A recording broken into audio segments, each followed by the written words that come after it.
The following is a live sports presentation on Glycon. Glycon's coverage of Central Kentucky high school football starts now.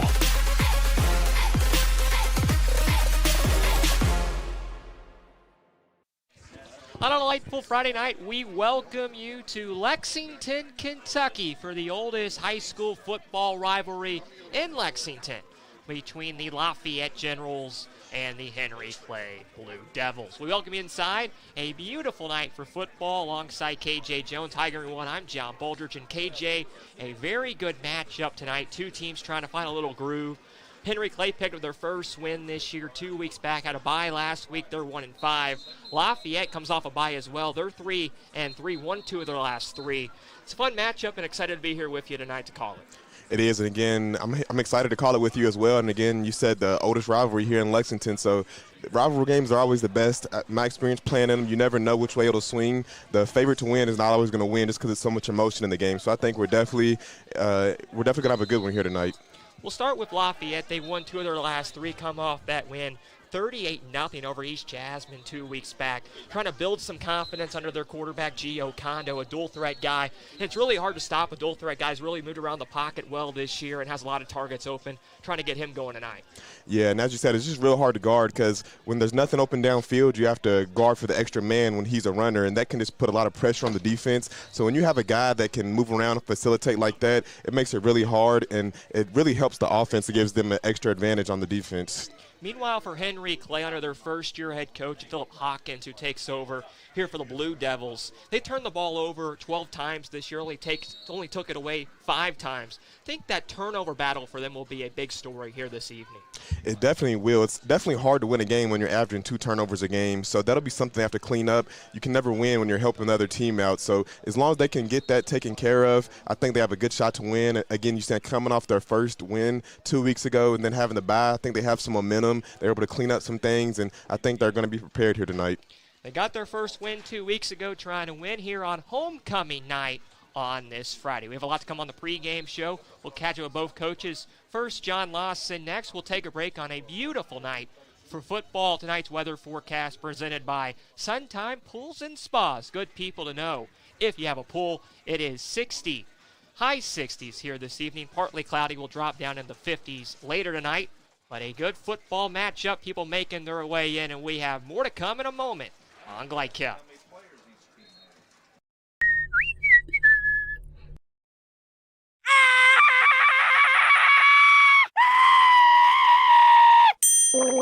Leaves and other dirt and grime are no match against the experts at Suntime Pools, your BioGuard dealer. Weekly service, computerized water testing, or just need advice. Our reputation has made us the company of choice for all your pool needs. Visit us today for a full line of BioGuard swimming pool products. Suntime Pools. Hey, who turned out the lights? Hello? New recruit, take advantage of our apprenticeship program. Come out of our 4-year course debt-free. With health insurance, a guaranteed pension, a degree, and an electrical license. 3 words I'd use to describe the apprenticeship are opportunity, skillful, educational, solid career path, rewarding, beneficial, and a brotherhood. A life-changing opportunity. The cost of school is free. All your books are paid for.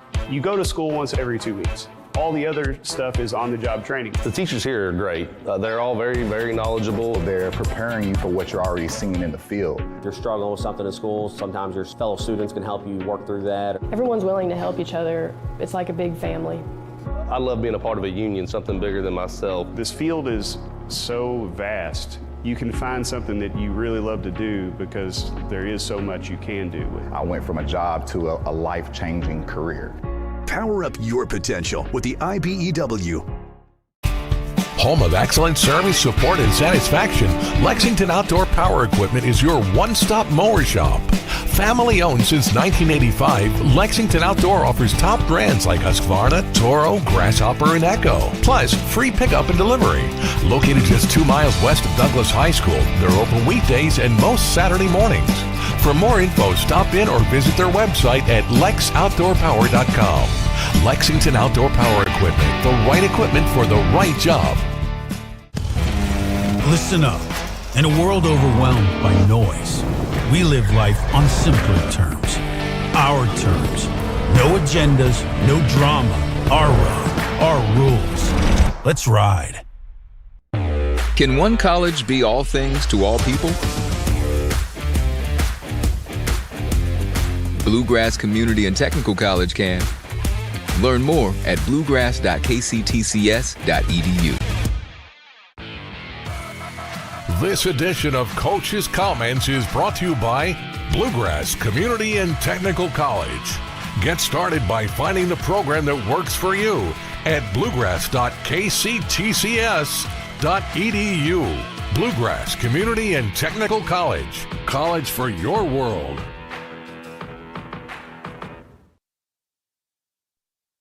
Welcome you back on Glycad's pregame show for Central Kentucky High School football with the Lafayette head coach now in his fourth season, John Lawson. John, thanks for your time. Oh, thank you for having me, sir. Coach, big rivalry matchup this week. We'll get into that in a moment, but talk about your team. Won your last 2 of 3 and played very well, putting together a big dominating win a couple weeks back against East Jasmine, 38-0. What have you really learned about your group the last couple of weeks, and how were you able to execute that well against East Jasmine, winning that big game 2 weeks back? The big focus has been really for us to continue to get better at what we do and execute some of the things that we weren't doing earlier in the season. Our quarterback play has increased tremendously. I've always talked about he was a dual threat. He's able to run and pass, and he's been able to manage the game better. And when we have good offensive production, it definitely helps with the defense because they get a little bit of rest and then they're more fresh when they go out there and play. So it's just been a very balanced attack for us lately with the run and pass, and the defense just stepping up and making plays. And I think they've just stepped to the expectations, knowing that we're going into districts, and they wanted to be at their best going into this week. Yeah, we talked about your quarterback, Gio Kondo, last time we spoke before your Shelby County game, and you talked a lot about him trying to be more of a dual threat guy and running the footballs. He really stepped up into that role and been that guy who can move around inside the pocket, outside the pocket as well this year. Yeah, and that's his advantage, and I think he's learning now that if people consider him a dual threat and they see him about to run, it's going to bring up the defense. Then it opens up things downfield. And if not, then he can get that 5, 6, 10 yards, whatever he needs to do, and keep us in front of the sticks and keep us going in the right direction. So, again, a lot of credit to him, a lot of credit to him to lead the team, and the linemen coming together the way they have. And a couple of our skill guys have just stepped up lately, too. I mean, Colton Coleman and J.J. Richardson have both been playing well the last couple games. And, of course, Jackson Stevens always that guy that makes plays for us when we need to. So just having a very balanced attack right now and executing at a higher level than we were a couple of weeks ago really tells you where we are right now. Yeah, you mentioned Coleman and you mentioned Locklear and Richardson. Another guy is Jackson Grants, who's been able to be your kicker. He's on defense. He's on offense. Very reliable piece for your team this year. How much has he meant to this ball club? He does so much on the field, and yes, we nicknamed him Superman for a reason. But, what people don't understand is his leadership in practice, how he presents himself, how he works hard in practice. He understands how working hard in practice makes it easier for Friday night. And so when he leads that way during the week, he's been more vocal lately, which is fine. That everybody has to be a vocal leader, but he's stepped up doing a little bit more of that lately. The team is just coming together and really following him. And like I said, with him being that balanced guy on all phases of the game, and then Kondo stepping up in his leadership, it's just really brought the team together. And we're just hoping to continue that execution and playing at the level we are so we can do our best to go out there and win districts this year. Coach, one more for John Lawson on today's pregame show. Coach, this is one of the biggest rivalries in the state of Kentucky, one of the oldest rivalries in the state of Kentucky. What has this rivalry meant to this community? You being around this program now in your fourth season, as I mentioned, just the emotions for these players as you go into this game on Friday. How do you mentally prepare for such a big game for two communities? Yes, I mean, it is. Obviously, I've been going on my 23rd year of dealing with this rivalry off and on, and we've had some great games with Henry Clay, and I love what Hawkins is over there doing, trying to turn the program around and get it to where he feels like it needs to be for, his situation. But for me, I've always been that guy that as much in excitement that comes with the rivalry game, there's nothing more exciting than you just preparing yourself for your team, making sure you're the best that you can be. and focusing on us and making sure that we're executing and doing the things that we need to do at the highest level. And the game and the hype behind the game and the game that's going to happen Friday night, all that will come together. But hopefully, if we're where we need to be and prepared how we should have, hopefully we'll do the things that we need to do on Friday night. Coach, good luck on Friday. Oh, we appreciate it, sir. Thank you very much. That's head coach John Lawson. We'll be back with more pregame show on Glycat in a moment. No one college can be all things to all people, but Bluegrass Community and Technical College is as close as it gets. We're affordable, like you've got a great chance to graduate with little to no debt. Affordable, flexible, with in-person, online, and hybrid programs. And you can easily transfer your credits to continue on to a 4-year university. So while we can't be everything to everyone, we can be a lot of things to you. Learn more at bluegrass.kctcs.edu. Drive with the confidence and security of a pre-owned Kia from Cartown Kia.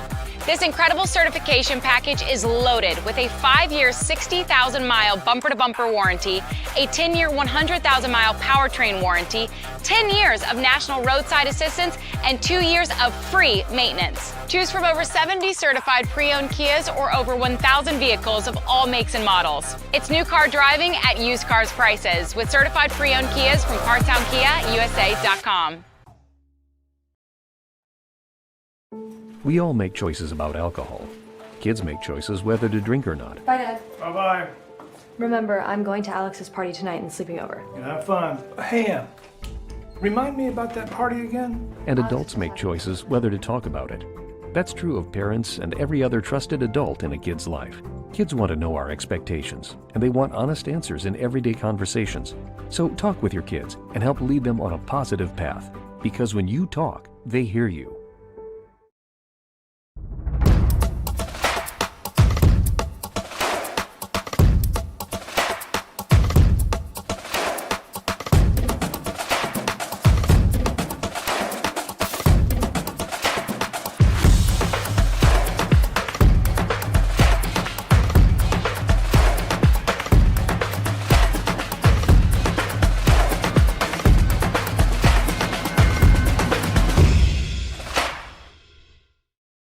For any of your window, door, and siding needs, contact the team at Elite Building Products.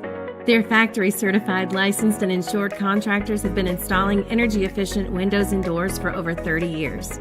They also offer energy tax credits and military veteran discounts. Locally owned and open weekdays at 242 Wilson Drive, just off of the 27 bypass. For a free estimate, call 859-887-2440. Elite Building Products. With Fast Signs, create custom deep sea signage that makes the wait a visual escape. Fast Signs, make your statement. Stuck on the road? Call Martin's Peterbilt Mobile Service. Our 24/7 commercial roadside service, truck and trailer repair, and warranty service will have you back on the road in no time. Call us 24 hours a day, 7 days a week. Martin's Peterbilt, keeping you rolling. You're watching Central Kentucky High School Football on Glycod.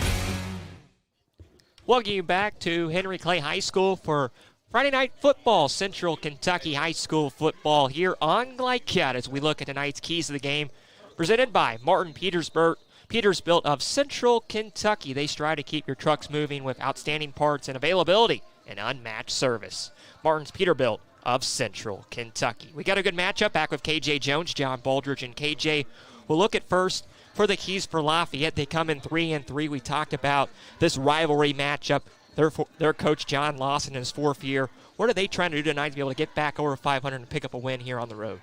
Tonight, first and foremost, it'll be balance on offense. Oddly enough, they're averaging 116 yards a game in both the run and the pass game, so just keeping that balance tonight. A good pass defense. This Clay offense, they're still trying to find their identity, but they're a little bit more established in the pass game, and then limiting their interceptions. They're averaging a little bit over 1 interception per game, so you really want to cut that down and have a chance to win tonight. Yeah, you mentioned the takeaways, giveaways for Lafayette. They gave the ball away 11 times this year, and that includes 8 interceptions. They've been able to take the ball away 9 times, trying to do that tonight. What does Henry Clay need to do to be able to come out of here on homecoming night with victory? Yeah, for Henry Clay tonight, they'll first need to lean on that run game. Again, as I said, they're a little bit more established in the pass game, but they won their first game of the season last season, being a run-heavy team. They need to get stops on defense. They have a -13 scoring margin, giving up 30 points per game. And then ball security, they're a -7 margin on the year with turnovers, and they're averaging over 2 turnovers per game. And that's just really hard to overcome when you're trying to win. It's a Henry Clay team that likes to pass a lot. Two quarterbacks, Cooper Dixon's passed over 67 attempts this year, and Aiden Houston 58 attempts. So we'll see that pass game, as KJ mentioned, a lot tonight from this Blue Devils team. We got a lot to come on the pregame show. Tonight's Keys to the Game, once again, brought to you by Martin's Peterbilt of Central Kentucky. And this broadcast is authorized by Henry Clay High School, the production rights owned by Glycad. Our aim is by the most positive representation for all student athletes, coaches, and game personnel. We thank you for being with us. We'll come back next as we roll on the pregame show on Glycad. First responders do the incredible. They help save lives. And so can you. By donating at CSL Plasma. Your plasma donation can help create 24 critical life-saving medicines. And you can be rewarded for your generosity. Every plasma donation can do so much for so many. Do the amazing. Help save lives. Donate plasma today at your local CSL Plasma Center. Central Kentucky Driving School is raising the bar in driver education because the safety of their students is too important for anything less. Offering driver training for teens and adults, Central Kentucky Driving School will equip you with the skills needed to become a safe and confident driver. A proud community partner, Central Kentucky Driving School invests in their students and families and guides you every step of the way. For more information, give them a call at 859-538-7775 or visit drivecky.com.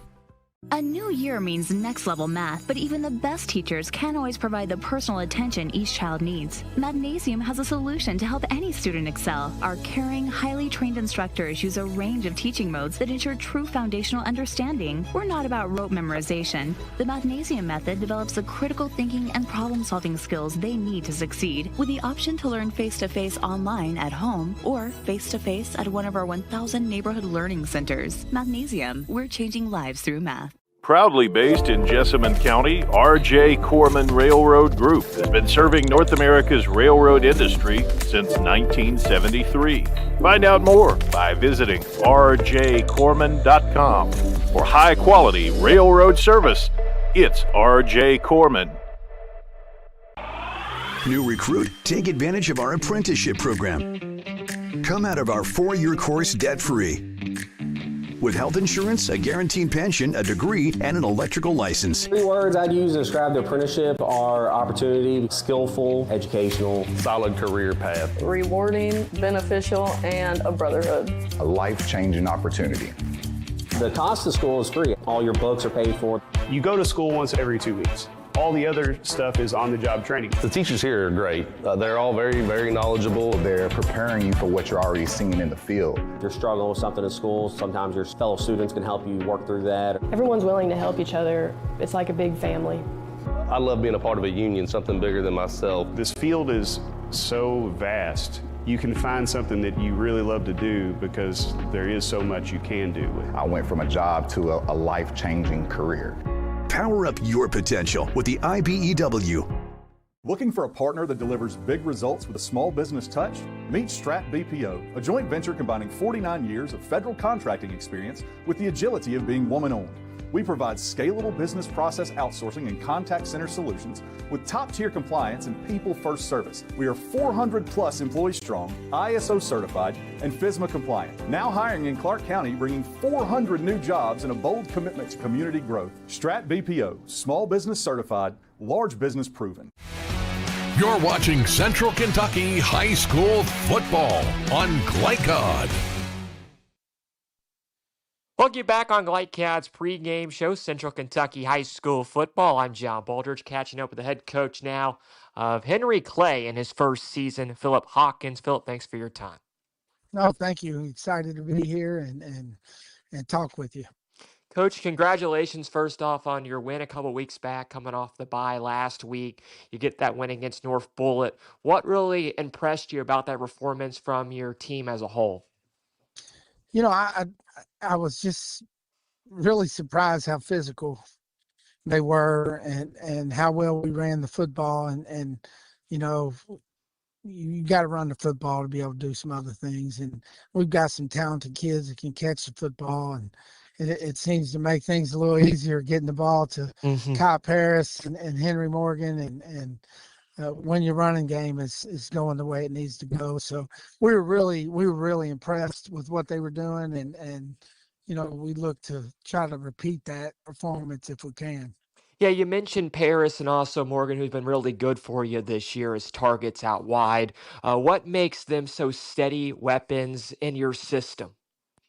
Well, I think it's good to have Henry Morgan because he's a big body kid. You know, he's a tight end that we line up out wide. We can bring him inside if we need to, and you know, so anytime you got a big body that's real athletic and can make some catches, you know, it gives you an outlet that you can depend on. And of course, Kai Paris, even though this is his first year of playing football, he is just a super athlete. And if you get him in space, you know, or get him in man coverage, he is a immediate target for our offense.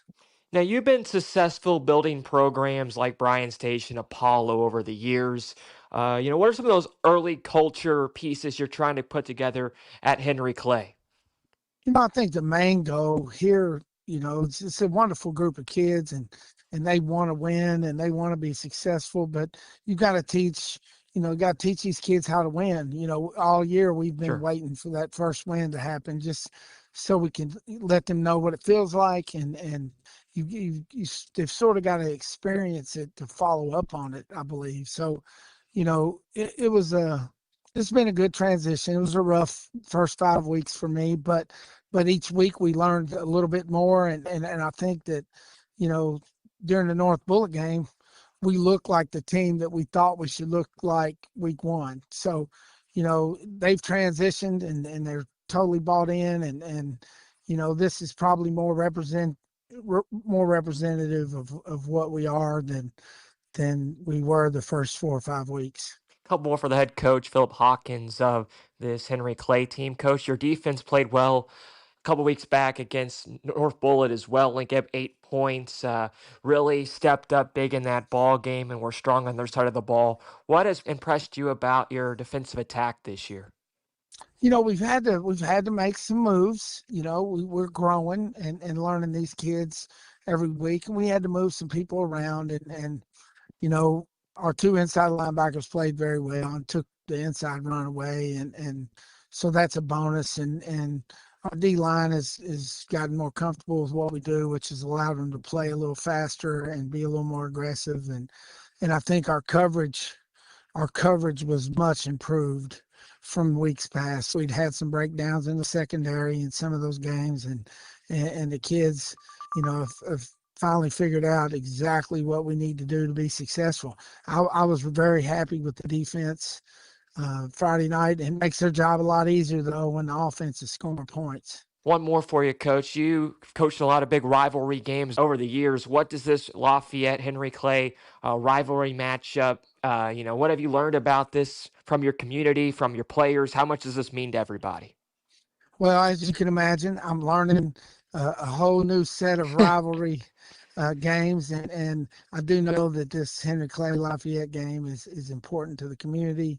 You know, it's also our homecoming tonight, and you know, it's important for the alumni and the people that support the program. And we're just going to play it like it's another Friday night. But I do know that this rivalry has some juice, if I could say, and hopefully we can come out on the positive end of this. Coach, best of luck tonight, and thanks for your time. I appreciate you. Thank you very much. Yes, sir. That's head coach Philip Hawkins. We'll be back on Central Kentucky's high school football on GliteCat in a moment. Partner that delivers big results with a small business touch? Meet Strat BPO, a joint venture combining 49 years of federal contracting experience with the agility of being woman-owned. We provide scalable business process outsourcing and contact center solutions with top-tier compliance and people-first service. We are 400 plus employees strong, ISO certified, and FSMA compliant. Now hiring in Clark County, bringing 400 new jobs and a bold commitment to community growth. Strat BPO, small business certified, large business proven. Can one college be all things to all people? Bluegrass Community and Technical College can. Learn more at bluegrass.kctcs.edu. Listen up. In a world overwhelmed by noise, we live life on simpler terms. Our terms. No agendas, no drama. Our road, our rules. Let's ride. Need a tow? Martin's Peterbilt Towing Service is here 24/7. Based in London and Pikeville, we will travel to you. Commercial trucks and trailers, no job too big. Call us 24 hours a day, 7 days a week. Martin's Peterbilt, keeping you rolling.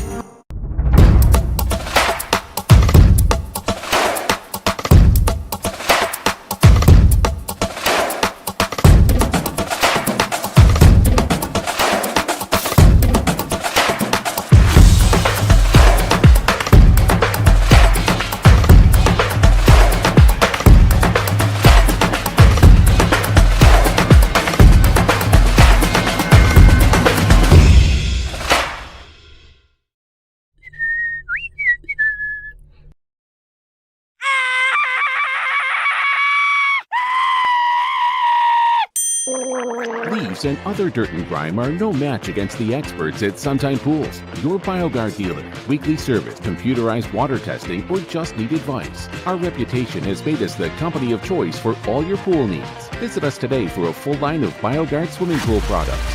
Suntime Pools. Hey, who turned out the lights? Hello? For any of your window, door, and siding needs, contact the team at Elite Building Products. Their factory-certified, licensed, and insured contractors have been installing energy-efficient windows and doors for over 30 years.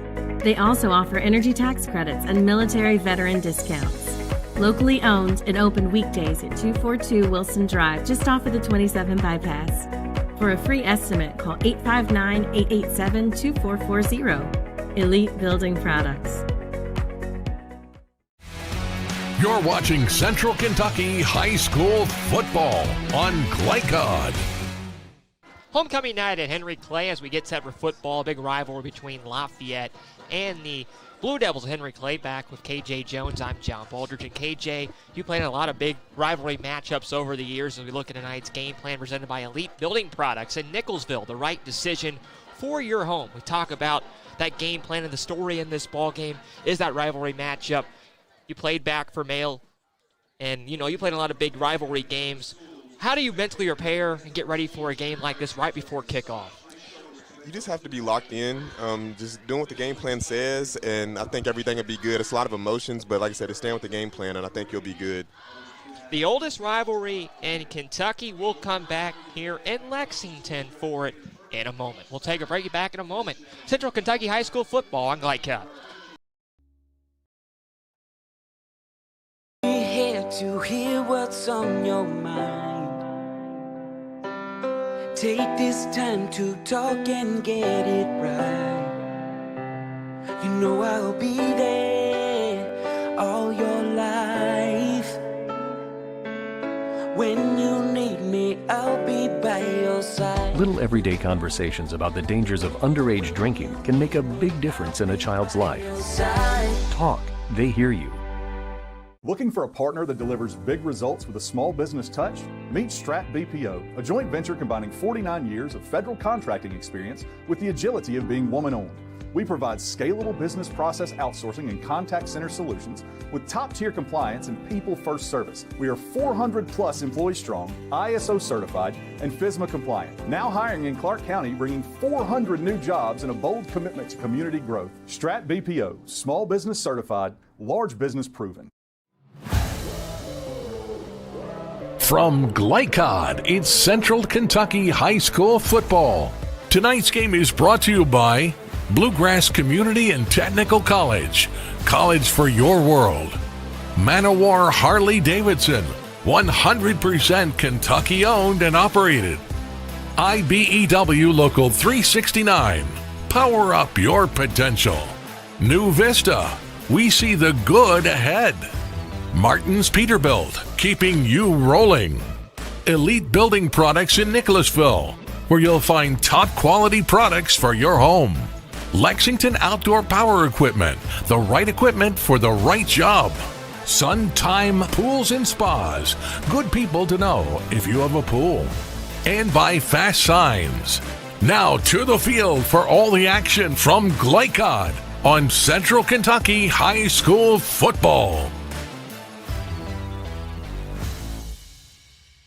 We're set for football on this Friday night alongside KJ Jones, John Baldridge, Lafayette, and Henry Clay, and Jackson Grants kicks it away for Lafayette, and the Blue Devils will receive it. They'll move it right to left and not much room. Short of the 20, they'll start at the 16-yard line, and that's when we'll see the Blue Devils offense for the first time this evening.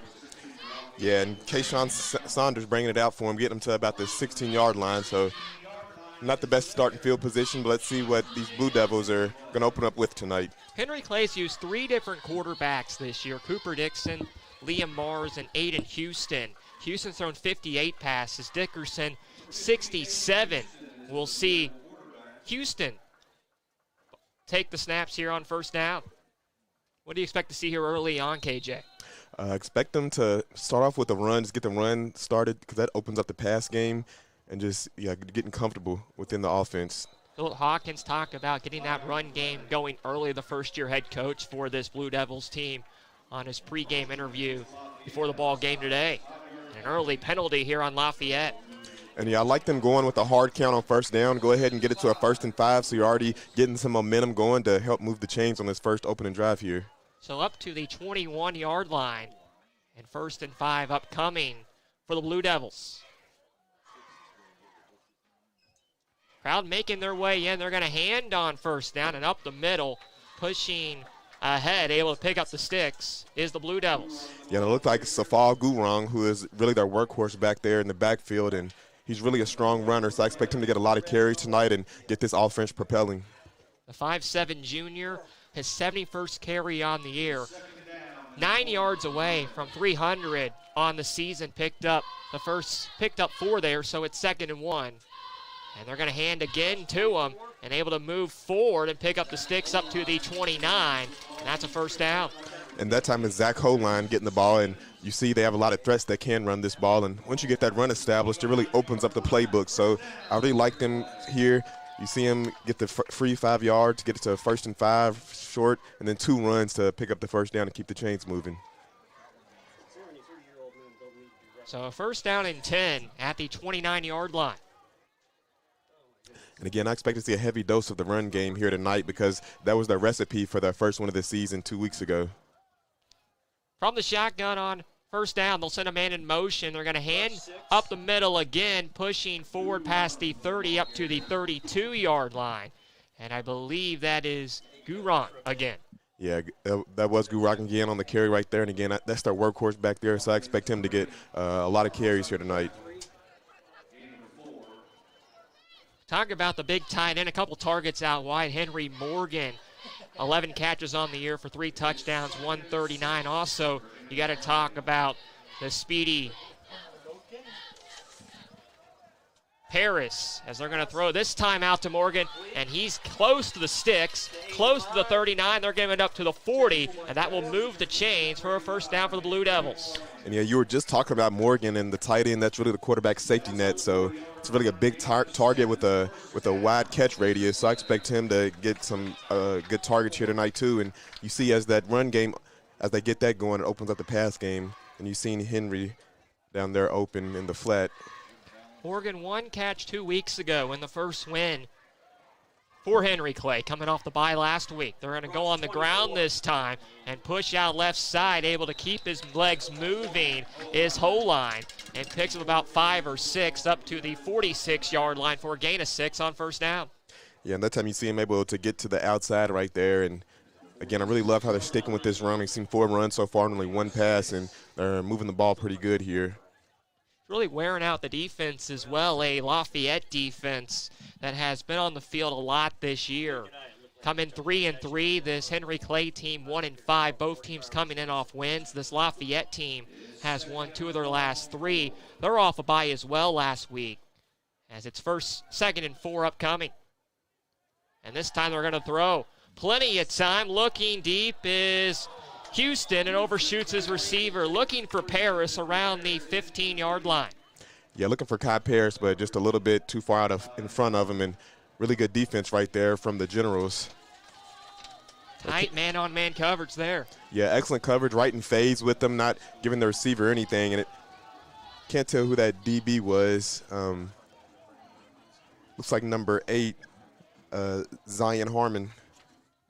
So a chance for Lafayette to get off the football field. 3rd down and 4, as the Blue Devils need to get to the 50-yard line to move the chains.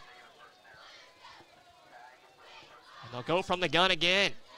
And they're going to go the pistol up the middle. A nice tackle. Short of the sticks. Jackson Grant, who plays offense, defense, and also special teams, comes in and makes a nice hit. A yard short of the 1st down. And that time it's Safal Gurung on the run again. And really good tackle right there from Grant, says Gurung is a hard guy to tackle in the open field, but he was able to bring him down right there and bring him to the 4th down. It's going to be 4th and about a yard and a half as we go under 8:40 left in this first quarter. First drive for either team. They're going to keep the offense on the field with Houston. I formation. And we got a whistle, and this might be a jump on the Generals. And yeah, that's the 2nd offsides call right there. And if the Generals want to have a chance to win this, you can't be giving Henry Clay free yardage right like that and jumping off sides. Dan Achmanquah, the defensive back in his junior season, jumps off sides, and it will give a 1st down inside General territory now up to the 46-yard line. And if you're the Blue Devils here, you have to be really confident in how this drive is going so far. You've been able to pick up 3 first downs so far. Go from the pistol again. Houston takes the snap. Scrambling pressure is there, and he's stuffed for a loss. Makai Taylor back there, and the defensive lineman got some pressure and sacks the quarterback. Yeah, and it looks like he was looking for Kai Paris again, but real good coverage again on the outside from Zion Harmon.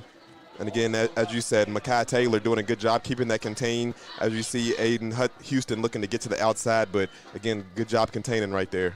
Loss of 12. Back to the 43-yard line. First time we've seen some pressure by that big defensive front from the Generals. Yeah, and good job right there, losing them about 12 yards on the play. Houston takes the snap. Pressure comes again. He'll throw right side. Throw is just above the intended target. And it's incomplete looking. I believe that was Lorenzo Smith. And it's 3rd down. Yeah, and just looking for him in the flat there, but pass was just a little bit high, and that's the one you have to be careful with because if there's a DB waiting behind that, it could be 6 going the other way. Lorenzo Smith, the intended target. And it brings up a 3rd down and long from the 43-yard line. They'll need to get all the way to the 36 to move the sticks here. 3rd and 22. You expect to see some pressure here on 3rd down? Really a questionable call. It kind of just depends on the coach's philosophy. Some may play it safe and just make sure they don't get the 1st down, and some may get the pressure back there. Houston, a shotgun snap, steps up in the pocket. Now scramble right. Got to use his legs. Get out past the 45, 50, down to the 45. He'll run out of bounds. Get back to the original line of scrimmage, but short of the 1st down, and it brings him about 4th and 8. Yeah, and I love the run right there, and also showing the physicality, running right through Jackson Grants right there to get out of bounds. So picked up 14 yards on 3rd down and makes it 4th and reasonable back to the 45-yard line. Make it the 44, 4th and 8 upcoming. They're going to leave the offense on the field. Yeah, and you don't usually see quarterbacks looking for the contact like that and running over a linebacker, but real good job right there from Houston, showing his toughness right there. So 4th down and 8, need to get to about the 36. Houston takes the snap, throws over the middle's got his man, the big tight end, and Henry Morgan, his second catch, and that moves the sticks and a first down. Yeah, really good catch right there. Looked like he had about 3 defenders draped all over him. And again, the tight end is the quarterback's safety net, and with a big catch radius like that, it really can help a quarterback out. And you see Henry Morgan right there, just a little bit bigger than everybody else, able to catch that high jump ball and bring it down for the big fourth down conversion. He went up there high and just took it away like a baseball. Just catched it over the shoulder of everybody. He did, and in terms he mossed on him. I'm not sure if the kids use that term today, but yeah, went up right over the defender and got that ball. Down to the 34, 1st and 10. They're going to throw over to the left side, and then looking for Paris. It's incomplete. Yeah, it looked like he was just running a hitch route right there, but the ball just a little bit off target. And as you can see, Paris is his main target, as he's been targeted about 3 times here, just unable to get the connection going so far. But I'd expect him to keep going back to him, and they're going to eventually connect. So 2nd and 10 at the 34. Houston calling out instructions. They'll go from the I formation. They're going to hand it off up the middle, moving forward. Able to get about 4 or 5 there. Brings up 3rd down. Yeah, it looked like it was Gurung on the, or actually like it was number 24, Zach Holine on the run that time. But again, I'm really loving what I'm seeing here from Henry Clay. It's a good balance. They're mixing the run with the pass. The running backs are doing a good job. Just about every time they get the ball, they're getting at least 4 to 5 yards, which really just helps out the whole offense as a whole. And again, that'll start to open up the pass game as you'll start to see the defense start to come closer to the line of scrimmage to try to stop that run. 3rd and 6 at the 30. They're going to go on the ground again, this time with Gurung. He breaks out right side, close to sticks, and he'll have it. Got just to the line to gain, and he'll move the chains for a 1st down. Yeah, another inside run right there by Gurung, and that just shows the physicality of this Henry Clay team, because running in the teeth of defense is always the hardest, and that's exactly what they're doing. And this Lafayette defensive line needs to start stepping up a little bit and clogging those run lanes. Also, a big shout out to the Henry Clay offensive line, because that's not available if the offensive line isn't doing their job. Well, KJ, I thought he had the 1st down, just short. So it's 4th down and about 1. They're going to keep the offense on the field once again. Yeah, and this will be power on power right here. And trying to move forward is Houston. Not much room. Does he have enough? Looks like they're going to push him forward and all the way down to about the 24. And that second effort picks up the 1st down. And again, that was power on power right there. And that was really close right there, because that one could have easily been blown dead by the refs as a stoppage of forward progress, but they let the play keep going, and eventually Henry Clay won that battle down there and picked up the 1st down, keeping this drive going. And again, just an excellent drive here to start it off. Really methodical. Again, just keeping the balance and keeping this Lafayette defense on their toes. A long first drive. Started back around the 16-yard line. Now it's 1st and 10 at the 23. Under 5 minutes left in this first quarter. 2 receivers at the bottom of your screen. On 1st and 10. Houston takes the snap from the shotgun. He'll step up now, scramble over towards his left, gets around a tackle and use his legs. Picks up about 5 on 1st down as he's able to get outside and get to around the 17, 18-yard line. And again, it was that time J.J. Richardson bringing him down, but you seen Mekhi Taylor close to in the backfield bringing him down for a sack, but you seen Aiden Houston able to just get around his grasp, and you're able to see his dual threat ability right there. And the play breaks down, he's able to use his legs and still pick up a positive play, bringing it to about a 4th and 5, which is excellent, just standing in front of the sticks. Central Kentucky High School football here on GlideCat. First drive for either team, and a long first drive at home on homecoming night for the Blue Devils. And then this is exactly what you're wanting. If you're Coach Hawkins, you have to be really proud of what your offense is doing here. Gurung up the middle. Not much short of the 1st down. Picked up about 2. And it brings up 3rd down and short. 3rd and 3 will come up for Henry Clay. And as you said, not much on the play right there, but they've done a good job on 1st and 2nd down so far, that they're in a 3rd and manageable situation right here. And that's really what you want. You don't want to get into 3rd and 7s, 3rd and 8s, because then it just puts your offense in a tough bind. 3rd and 3 inside the red zone. need to get to the 13 to move the change. Move the chains. Shotgun snap. They're going to go up the middle. Whole line breaking off tackles inside the 5. Fumble the football. It's down in the end zone, and Lafayette's got it. They take it away. A long drive ends in disaster for the Blue Devils. You just hate that, especially after such a good methodical drive, and you're almost about to score the touchdown, and then you just give it right back to Lafayette. Just hate for the drive to end like that. So Zach Holine, the junior, fumbled the football and gives it back to Lafayette. We'll take a break. 3:02 left in the first. First drive upcoming for the Generals. Can one college be all things to all people? Bluegrass Community and Technical College can. Learn more at bluegrass.kctcs.edu. You're watching Central Kentucky High School football on Glycod. So a long drive for Henry Clay started at their 16-yard line.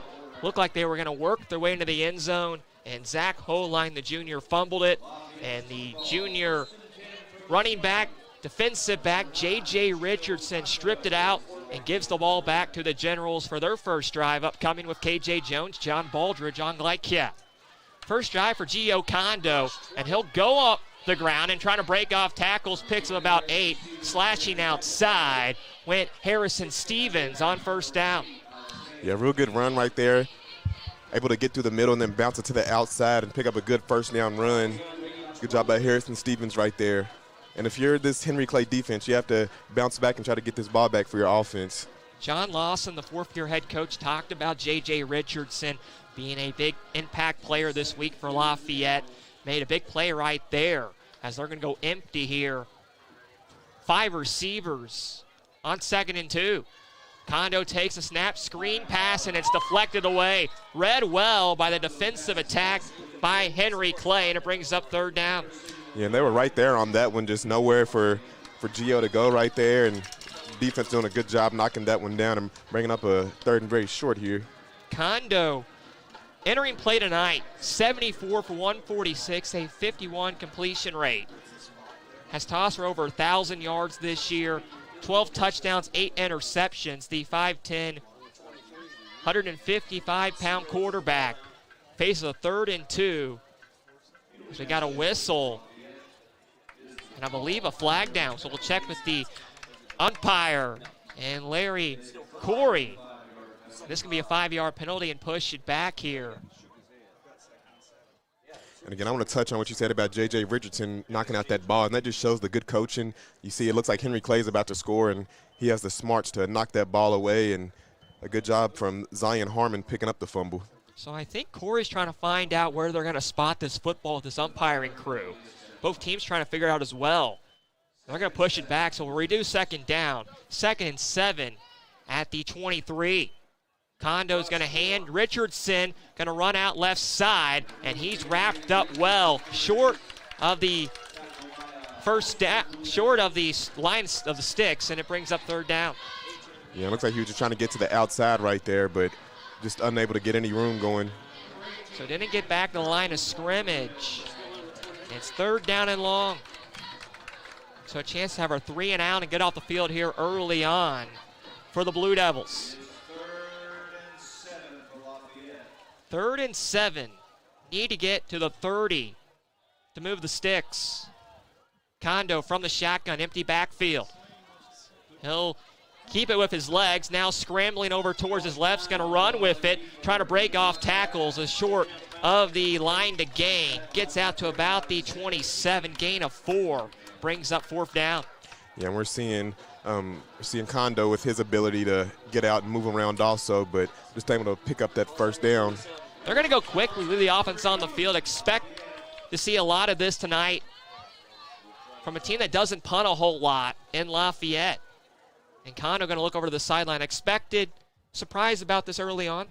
Yeah, I am actually, especially where they are in their own territory. I mean, you're at your own 26-yard line, and if you turn the ball over here, you're getting it right back to Henry Clay in excellent position, but really shows the confidence that Coach has in his guys out there.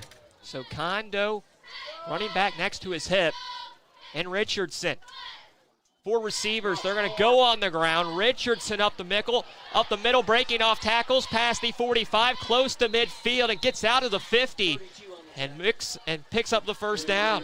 Yeah, good job right there by Richardson. I mean, just a big play guy. You get a big fumble, cause a big fumble on the drive before, and now you're able to pick up a big 4th down run right here. 23 yards on 4th and 3. And for Henry Clay, that has to just be some sort of bust in the defense. You can't give up a 23-yard run on a 4th and short like that.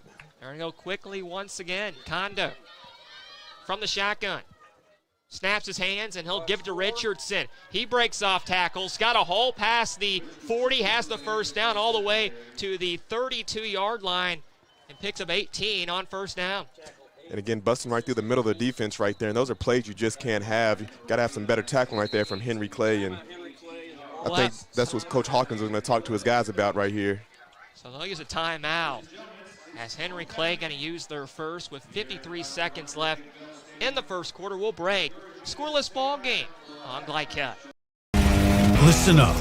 In a world overwhelmed by noise, we live life on simpler terms. Our terms. No agendas, no drama. Our road, our rules. Let's ride. You're watching Central Kentucky High School football on Glycod. So a long first drive for Henry Clay. They fumbled. Lafayette gets it back for their first touch. Started at their 20-yard line and have worked it out to the 32-yard line of the Blue Devils, and driving right now after an 18-yard run by Richardson after a 23-yard run before that a moment ago with KJ Jones, John Baldridge, and both teams' offense look very strong so far. They have. I mean, both defenses not really given too much resistance. The only fault was just Henry Clay fumbling right when they're about to score the touchdown. Kondo will take the snap on first down. Sends a man in motion out towards his right, and Locklear, they're going to go on the ground over left side.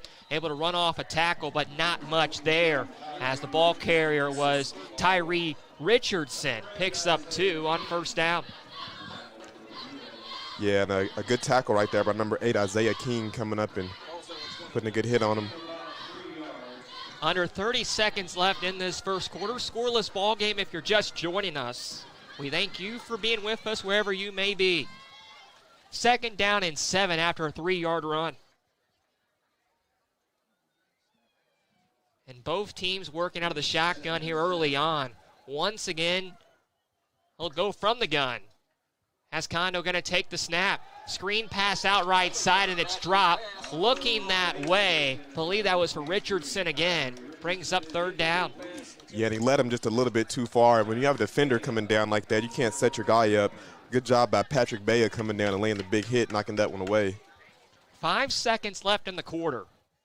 3rd down and 7.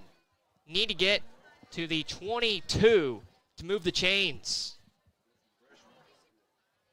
Kondo looking over to the sideline, and his 4th-year head coach and John Lawson trying to get the play call here. As they'll go with 3 receivers. 2 to the bottom of your screen, 1 up top, and 2 running backs, 1 to each hip of Kondo. And Kondo going to hand on the ground.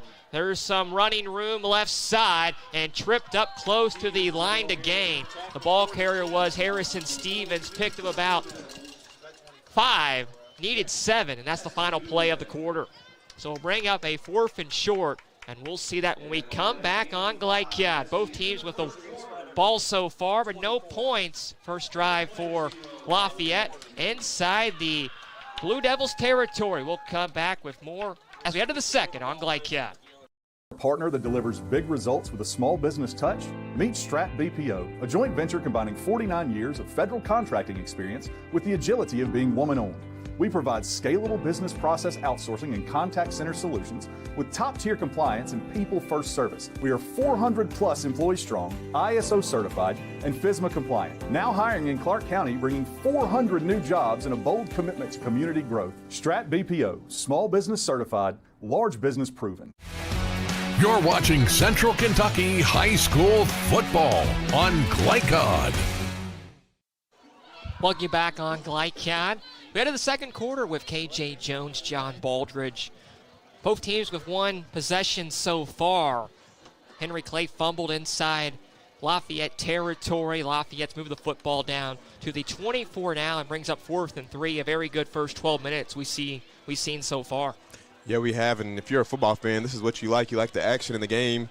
If you're a coach, you're probably not liking it too much because most coaches love defense, and there's not too much defense being put up so far besides the big forced fumble by J.J. Richardson. It's kind of football you like to see. Oh, for sure. Yeah, it is. As I said, if you're a fan, you love to see this, the big plays. Kondo out there, 4th and 3. Need to get to the 21-yard line. 3 receivers on 4th down. And Kondo looking over once again, taking his time. Getting instructions from John Lawson. Lights are on a beautiful night. Temperatures in the 60s here in Lexington. Kondo running back next to his hip. And Richardson throws over the middle's got his man inside the red zone down towards the 10. A beautiful pass to Colton Coleman, and the junior moves the sticks. Yeah, and just a slant over the middle right there. You see the linebackers come down, and good job putting it right on the money for him. 1st and goal. First catch for Coleman. The go-to target, him and Locklear, Cale Locklear. 1-2 tandem you've seen a lot this year if you're a Lafayette fan. 1st and goal to 9. First drive for the Generals.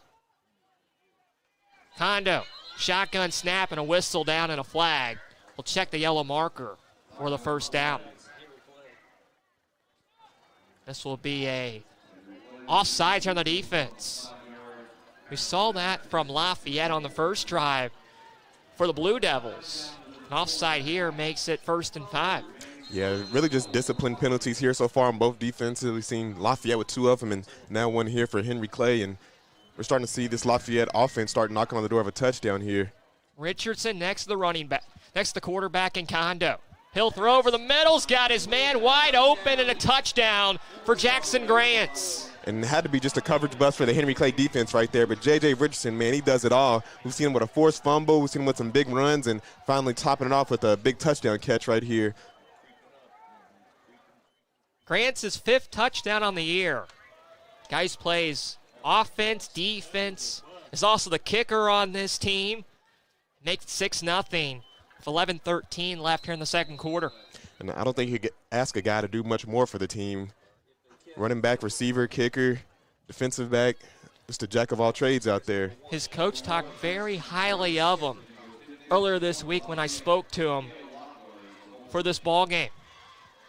He'll attempt the extra point, and Grant's trying to make it 7-0. Snap down, the kick is up, and it is right through. It's 7-0, and the first drive ends in points for Lafayette. We'll take a break. 11:13 left in the second. High school football in Kentucky on Glycad. Listen up. In a world overwhelmed by noise, we live life on simpler terms. Our terms. No agendas, no drama. Our road, our rules. Let's ride. You're watching Central Kentucky High School Football on Glycad.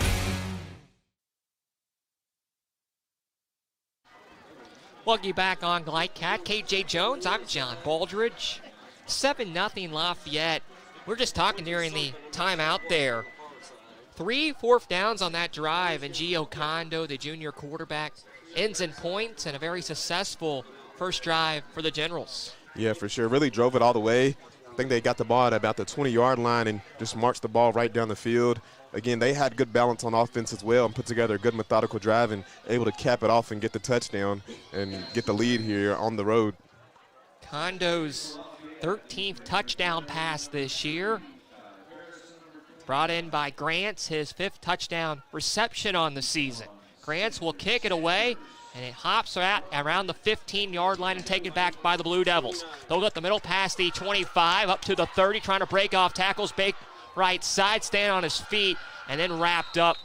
And I believe that was Saunders who brought it out. Yeah, good job right there by Saunders, making a few defenders miss. just unable to break that one away, and finally brought down at about the 27-yard line, 28-yard line. So Henry Clay comes back out. Expect them to go quickly back to the run game after that fumble moments ago. Yeah, that's the thing. You want to keep your identity, and the run game was working, so you want to stick with that. You don't want to get sped up and get outside the game plan. Yeah, you got a turnover, now you're down now, but just go with what worked. And that was the run game working really well on that first drive. 1st and 10 at the 28. 2 receivers up high. They're going to go on the ground up the middle and moving forward and able to get about 4 yards there on 1st down.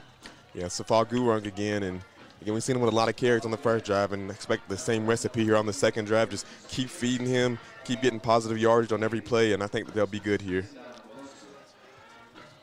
1-2 tandem we've seen with Gurung and Holland tonight in the backfield for Henry Clay.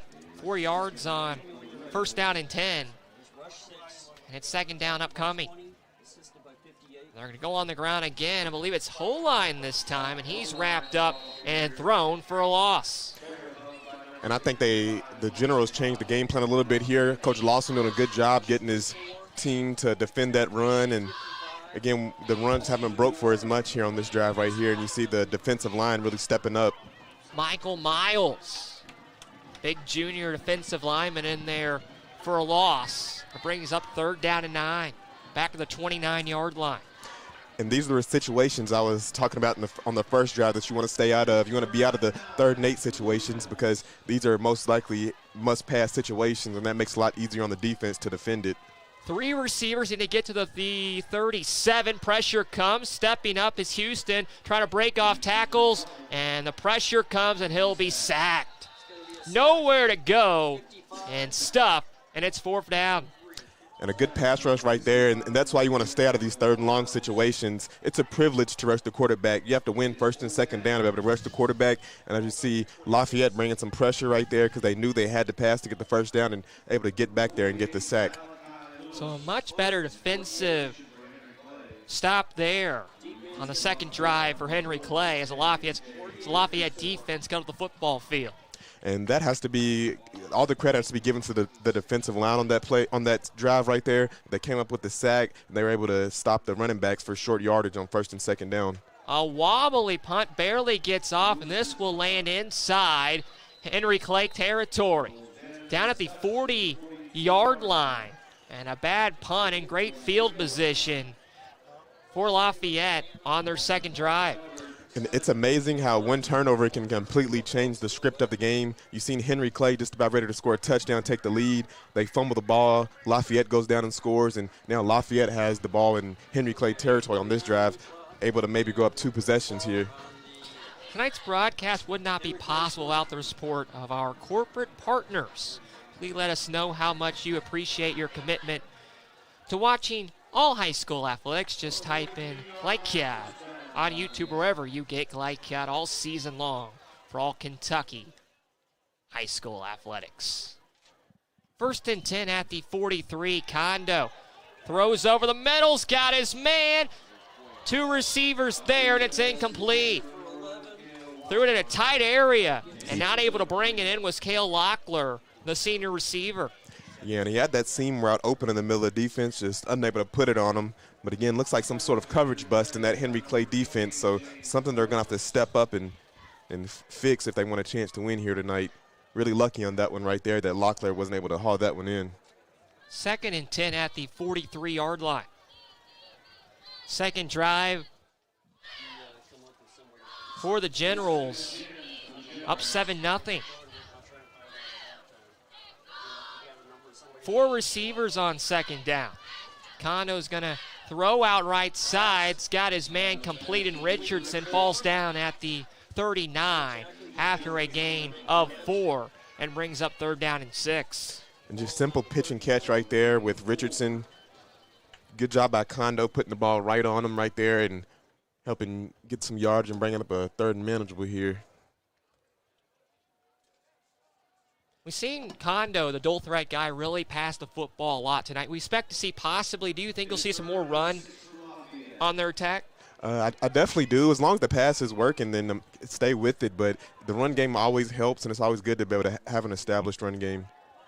3rd down and 6. Condo's going to fling it out left side. Got a man, and it overshoots him. Good coverage that way, looking for Harrison Stevens, and it's incomplete. And it looked like he may have had Stevens a little bit before on that wheel route, but you see that Henry Clay defensive line putting pressure on Condo, and he had to escape a little bit before he was able to throw it away. So really good job by the Henry Clay defensive line right there, because that one could have been possibly 6 if Condo was able to get that ball out a little bit sooner. 4th down and 6. They're going to stay out there once again.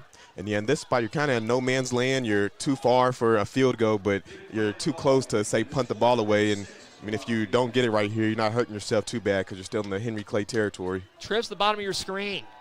Condo flings it over the middle's got his man inside the red zone down to the 10-yard line. A beautiful pass, and once again it's Jackson Grant. Yeah, really their big play guy here tonight, and one-on-one coverage with Landon Cross, and you see Condo having complete confidence in this guy Richardson to win the one-on-one ball, and he did just that. 29 yards, and all the way down to the 11-yard line, I believe.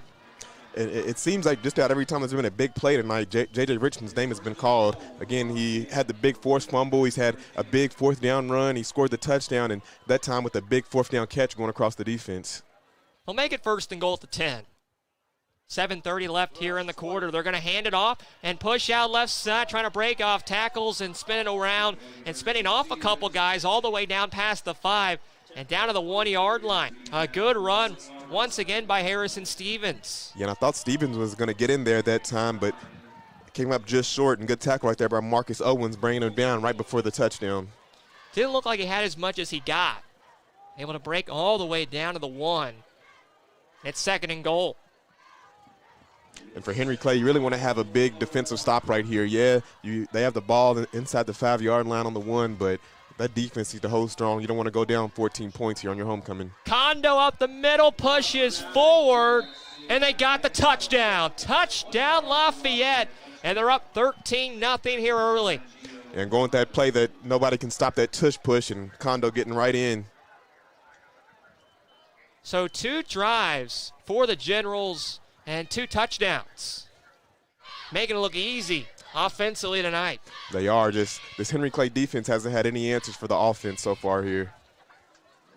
Henry Clay, who comes off that win against North Bullitt, winning their first game 2 weeks ago, 46-8. Thought they fixed their defense, but Lafayette has some answers and no stops so far by the Blue Devils. Yeah, really just firing on all cylinders. And you have to remember this is a rivalry game, so a lot of emotions, and this game isn't over, far but that. Grant's kick is true, and it's 14-0. So 6:39 left in the first half. We'll break. 2 drives, 2 touchdowns, 14-0 Lafayette on Glycat.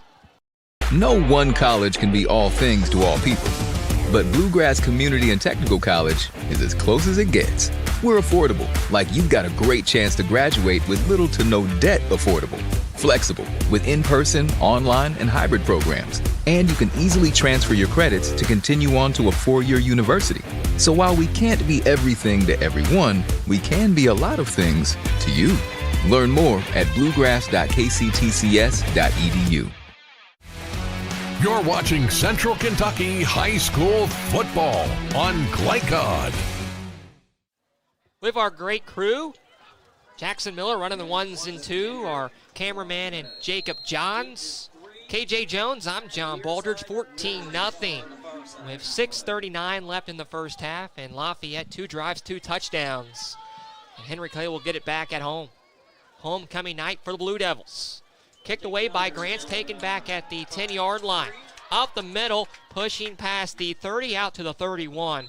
And that's where he's wrapped up, and that's where we'll see the Blue Devils for the 3rd time tonight offensively.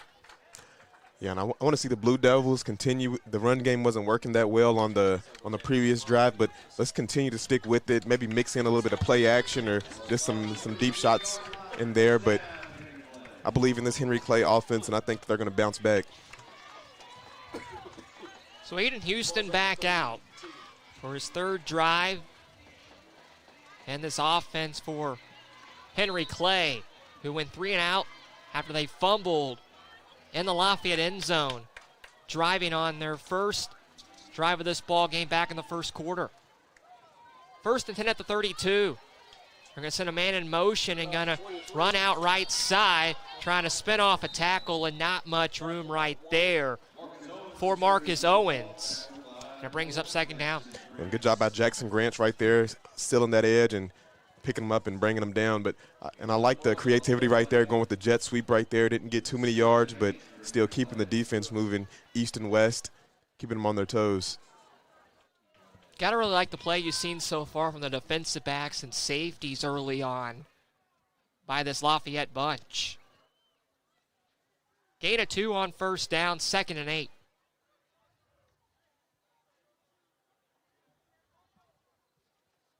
Houston barking out instructions. He'll snap his hands and take the snap. Flings it out right side. He's got his man complete up to the 44 in Paris, and that will move the chains. Yeah, that time Kyle Paris again, that's his main guy that Houston looks for, so I knew he was going to get some more targets. Did a good job selling the defender on the fade route and coming back for the comeback, and good job by Houston putting it right on the money. 1st and 10 up to the 44. As Paris brings it in. Guy who came in tonight, very strong on the season, 22 catches with 6 touchdowns.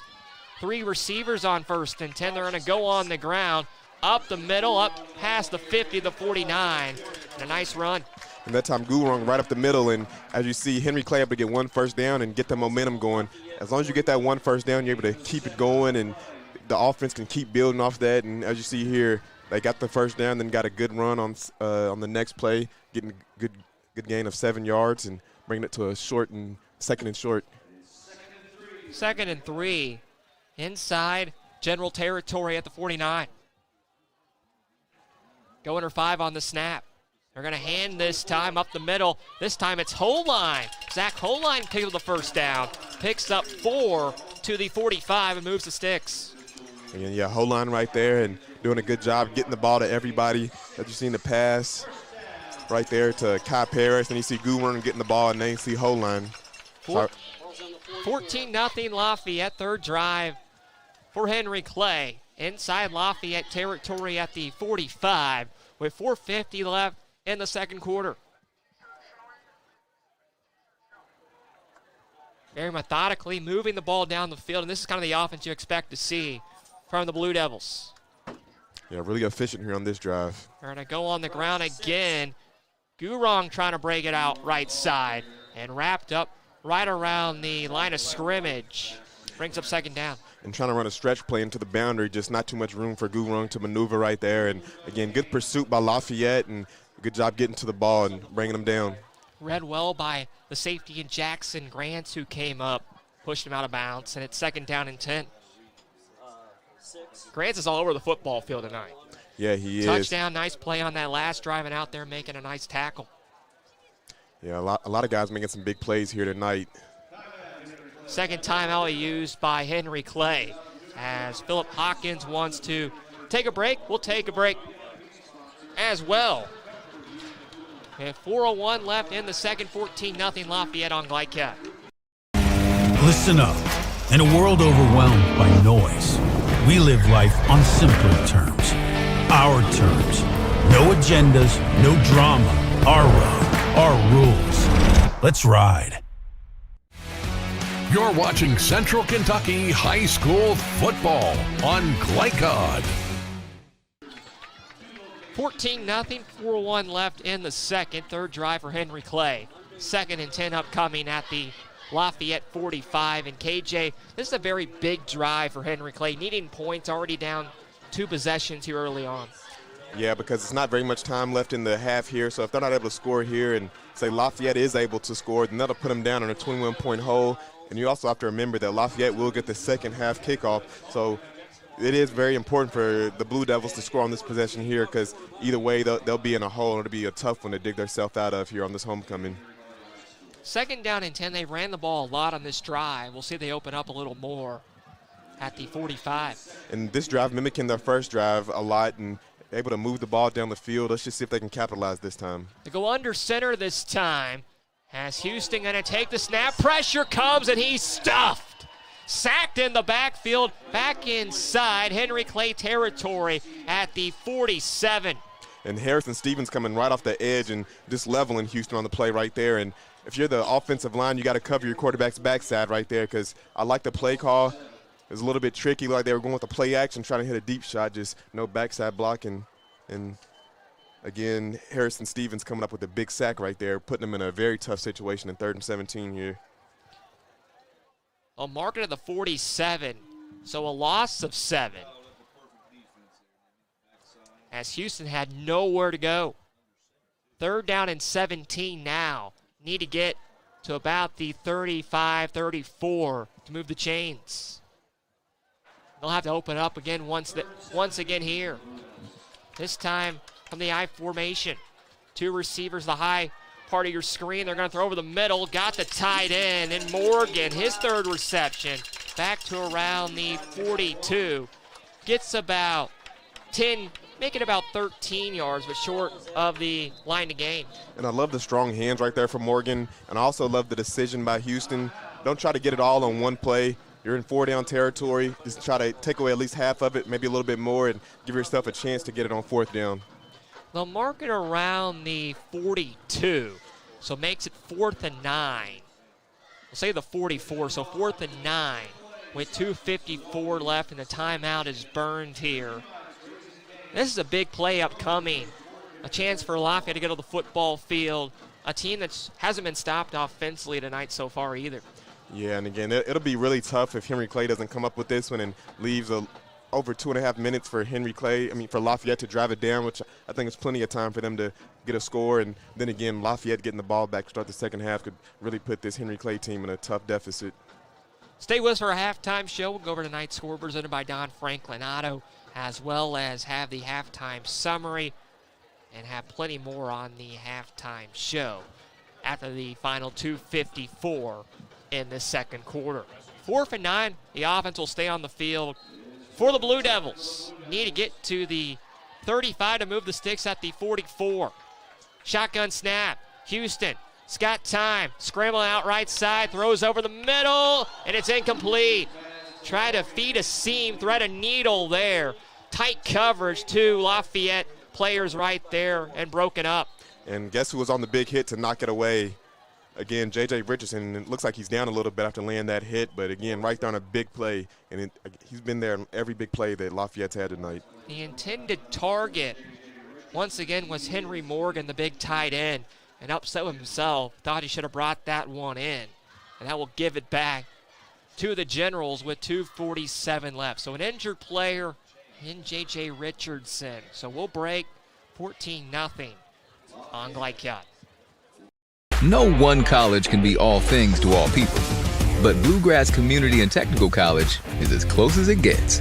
We're affordable, like you've got a great chance to graduate with little to no debt. Affordable, flexible, with in-person, online, and hybrid programs. And you can easily transfer your credits to continue on to a 4-year university. So while we can't be everything to everyone, we can be a lot of things to you. Learn more at bluegrass.kctcs.edu. You're watching Central Kentucky High School Football on Glycod.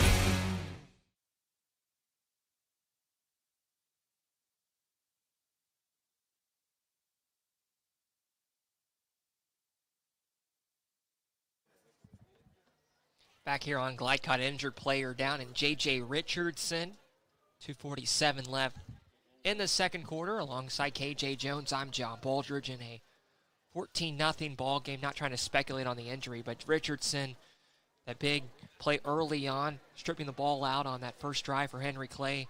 So ran the ball well, as played some very good defensive play tonight for this Generals team. And so injured down right now, KJ. Yeah, and happy to see him get up, because that could be a game-changing injury right there. Again, a guy that's just been all over the field, just does it all for these Generals, and yeah, just happy to see him back up. So he'll walk off on his own power. Good to see there. And you see Henry Clay turn the ball over, and this will definitely change the game plan for Lafayette here with the offense driving the ball. So they'll have to go to some other guys and rely on them to move the ball down here. Henry Clay won the toss, decided to take the football. So Lafayette will get it as well to start the second half. So they could possibly go up at least 3, possibly 4 scores here if they can punch it in before the end of the first half. Yeah, and the only good thing for Henry Clay, even though it's not a good thing, is just that they don't have Lafayette doesn't have J.J. Richardson on the field here, which will make it a little bit tougher for Lafayette to score, but still just a tough place to be in for Henry Clay.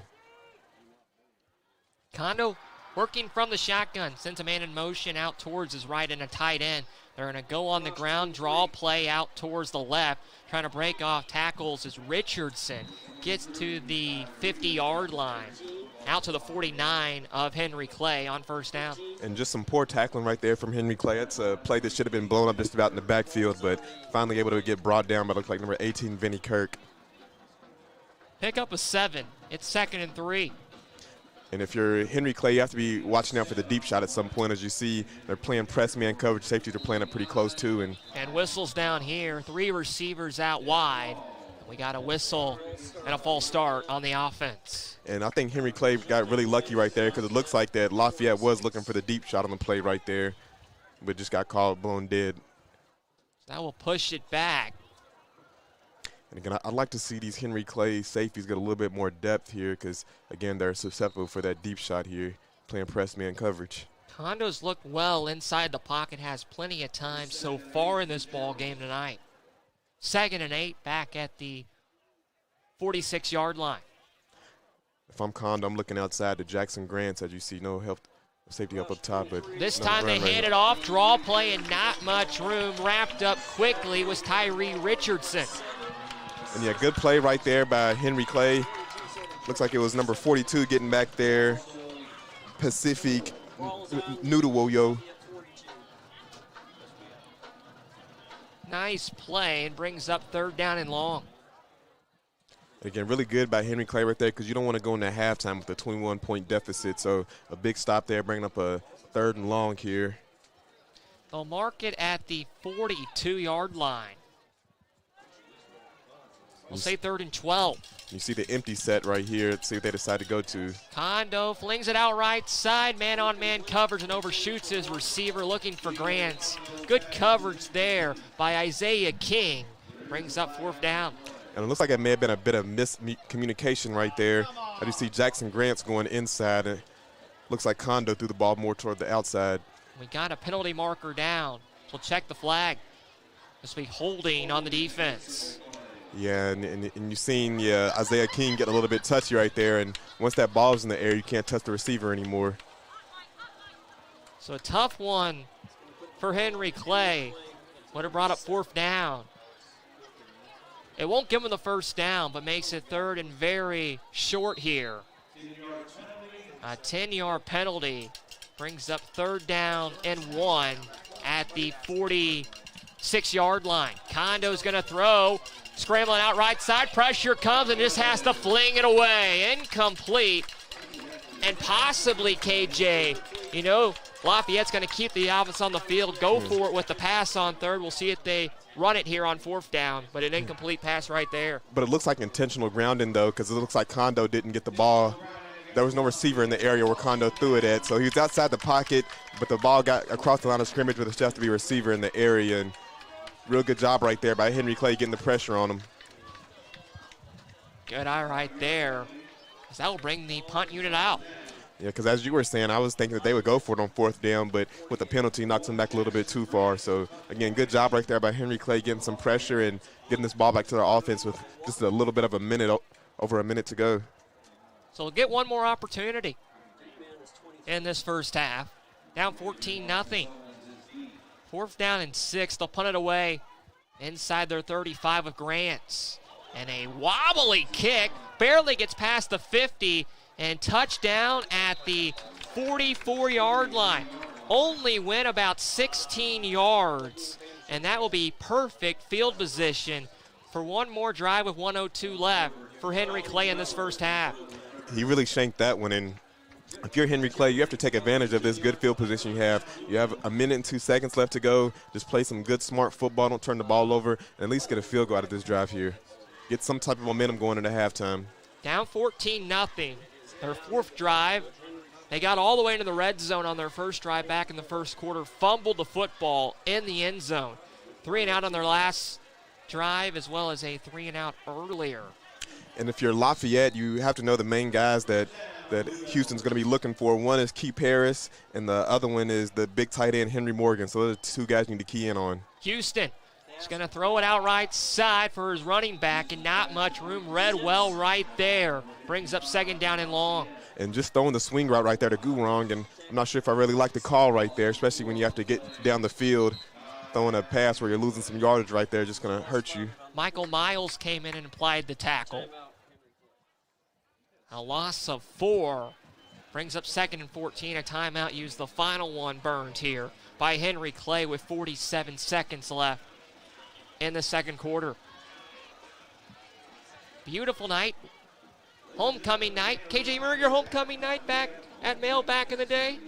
I'm not too sure I have a very good memory of that one. I do remember our rivalry game against Manual though, but homecoming, I don't have too many memories of that one. But again, those rivalry games, you'll remember those forever, and you're able to talk smack to the other team. So again, these are games you're going to remember for the rest of your life. Well, this is the oldest rivalry in Lexington, Kentucky. Two football teams that, well, don't like each other a whole lot. Big bragging rights on the line. And Lafayette trying to get over 500. They come in 3-3. Henry Clay, under their first-year head coach, 1-5, picked up their first win in their last game 2 weeks ago. But trail 14-0. It's at 2nd and 14 for the Blue Devils at the 40-yard line. Houston takes the snap from the gun, flings out right side, double coverage, and it's incomplete. Caught by Paris, but he's out of play around the 30-yard line. Brings up 3rd down and long. Yeah, and I think that's the only place Houston had to put the ball, because you've seen the safety coming over with help, and if that one would have landed in play, I think that would have been a pick right there. They've really kept Paris intact tonight. Hasn't had a whole lot of separation out there. They have, and credit to the defensive back, Zion Harmon's played really good man-to-man, one-on-one coverage on Paris there, and done a good job. Only held Paris to one pass reception so far on about 4 targets. Paris came in. We talked about earlier on. 22 catches on the year. As Houston takes a snap from the gun, pressure comes once again up to step up, breaks off a tackle, keeps his legs moving inside the territory of Lafayette, and picks up the sticks down to around the 42. And Houston showing off his agility right there, because that was a play that was just about blown up in the backfield and able to make a few defenders miss and pick up a good gain right here. We'll say 18. So down to the 42, they'll spike it with 24 seconds left now here in the second quarter. Brings up 2nd down. But a beautiful run, stepped up in the pocket well by the senior quarterback in Aiden Houston. They're able to read the defense and take off with his wheels. And Lafayette finding out why Houston is a dual-threat quarterback because of that play right there. Again, nothing downfield, getting good pressure in the backfield, and Houston putting a few cuts in the ground and making a few defenders miss and picking up a 1st down. Houston's really stepped up as the guy. We talked about 3 different quarterbacks this year. Henry Clay's used, and Houston's taken all the snaps behind center tonight. And I feel like he's played some real smart football here tonight as well. He'll take the snap once again. Pressure comes from his backside, and he's wrapped up, and this time sacked for a loss. And that one right there, you wanted to see him throw it away because it's going to make it really hard to try to get another playoff here. No timeouts for Henry Clay. Clock under 10 seconds. Houston trying to get the offense lined up at the 44. He'll take the snap and spike it down, and they'll say with 2 seconds left in the quarter. And that'll give him just enough time to throw a Hail Mary right here. And seen a lot of crazy things happen with the Hail Mary. I was actually on the bad end of one when we played St. Xavier, caught a Hail Mary right before halftime. So anything can happen with these plays here. You got to look for Henry Morgan here, the big tight end. 6'2", 190. We'll see the arm of Houston. has to fling it about 40 yards. And the offensive line just has to make sure they hold their blocks right here, give everybody enough time to get downfield. Houston steps up, flings towards the end zone, and it's batted down. Short of the end zone, looking for Paris. Triple team, and that will do it for the first half. Henry Clay, first drive all the way down to the Lafayette red zone, fumbled the football. That Generals team got it back, punch it in again, and they're up 14-0 as we hit the break on Glycod. We'll come back with the halftime show next in Lexington in a moment.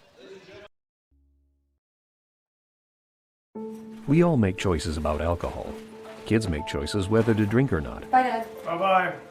Remember, I'm going to Alex's party tonight and sleeping over. Have fun. Hey, remind me about that party again? And adults make choices whether to talk about it. That's true of parents and every other trusted adult in a kid's life. Kids want to know our expectations, and they want honest answers in everyday conversations. So talk with your kids and help lead them on a positive path. Because when you talk, they hear you. New recruit? Take advantage of our apprenticeship program. Come out of our 4-year course debt-free.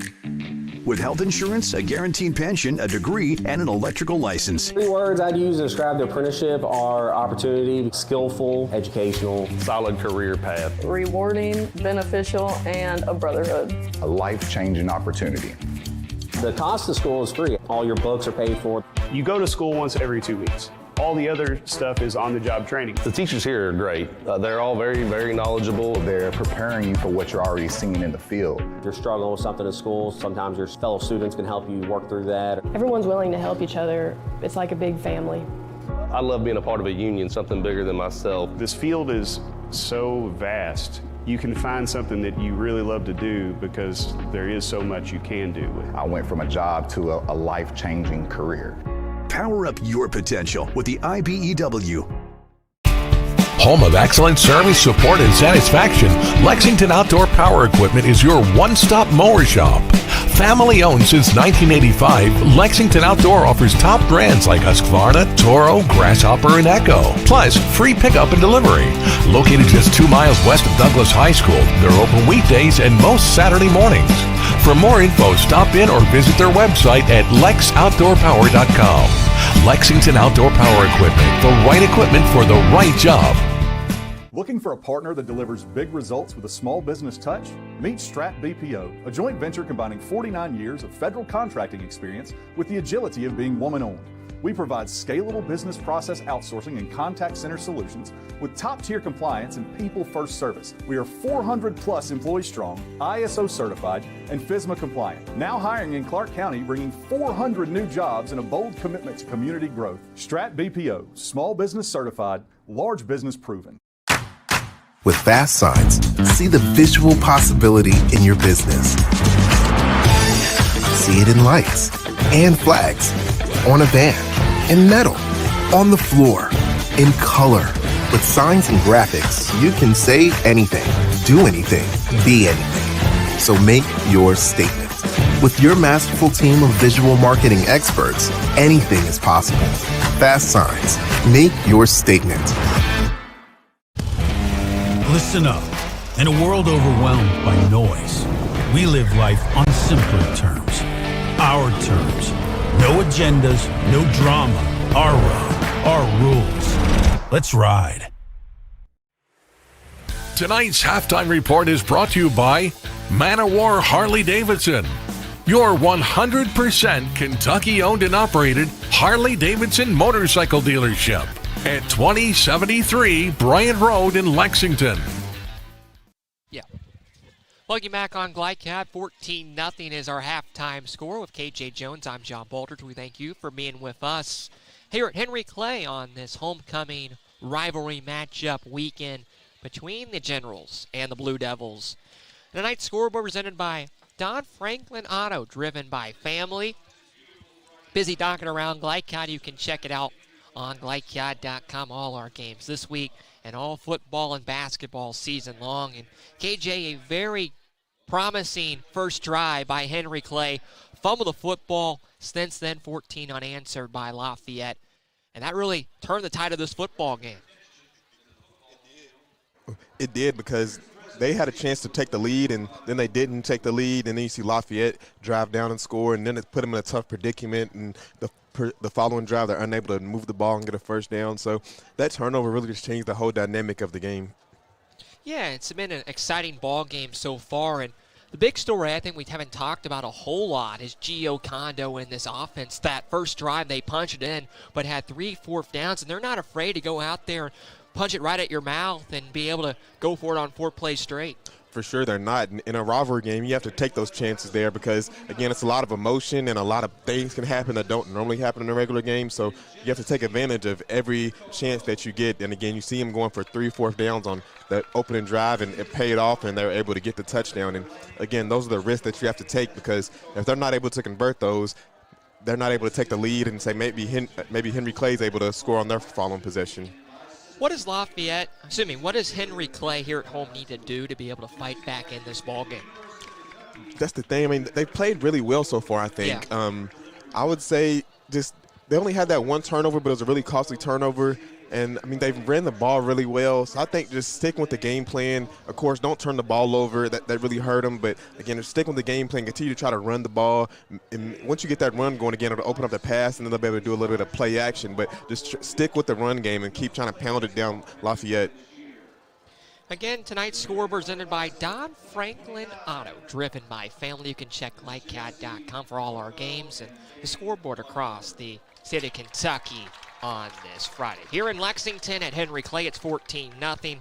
At halftime, Lafayette on top. We'll come back with the scoring summary and our halftime stats next on GlideCat. Listen up. In a world overwhelmed by noise, we live life on simpler terms. Our terms. No agendas, no drama. Our road, our rules. Let's ride.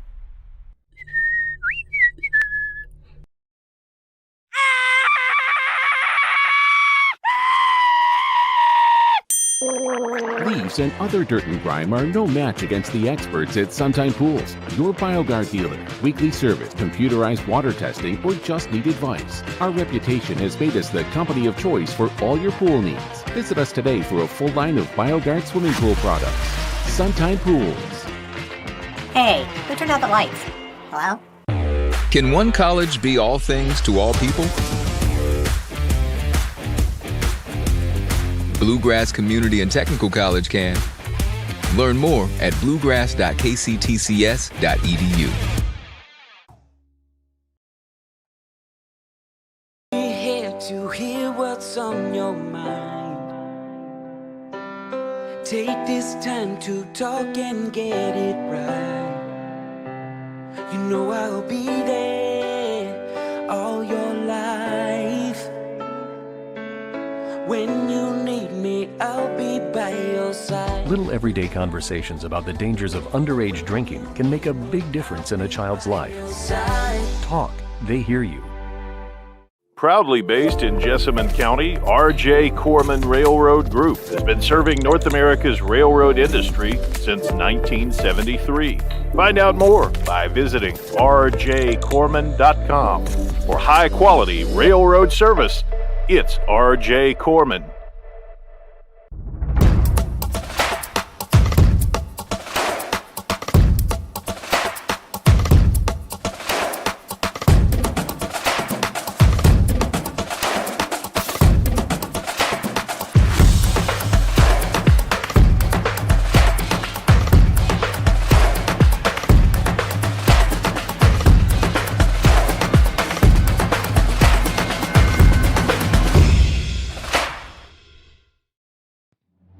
This segment of tonight's game is brought to you by Cartown Kia in Nicholasville, movement that inspires, and by Carpenter's Local 1650.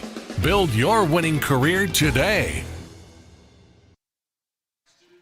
Back on GlideCat with KJ Jones, John Baldridge, and all our crew. At halftime, it's 14-0 here at Henry Clay in Lexington. Lafayette on top. And look at our halftime stats and our halftime scoring summary brought to you by Carpenter's Local 650.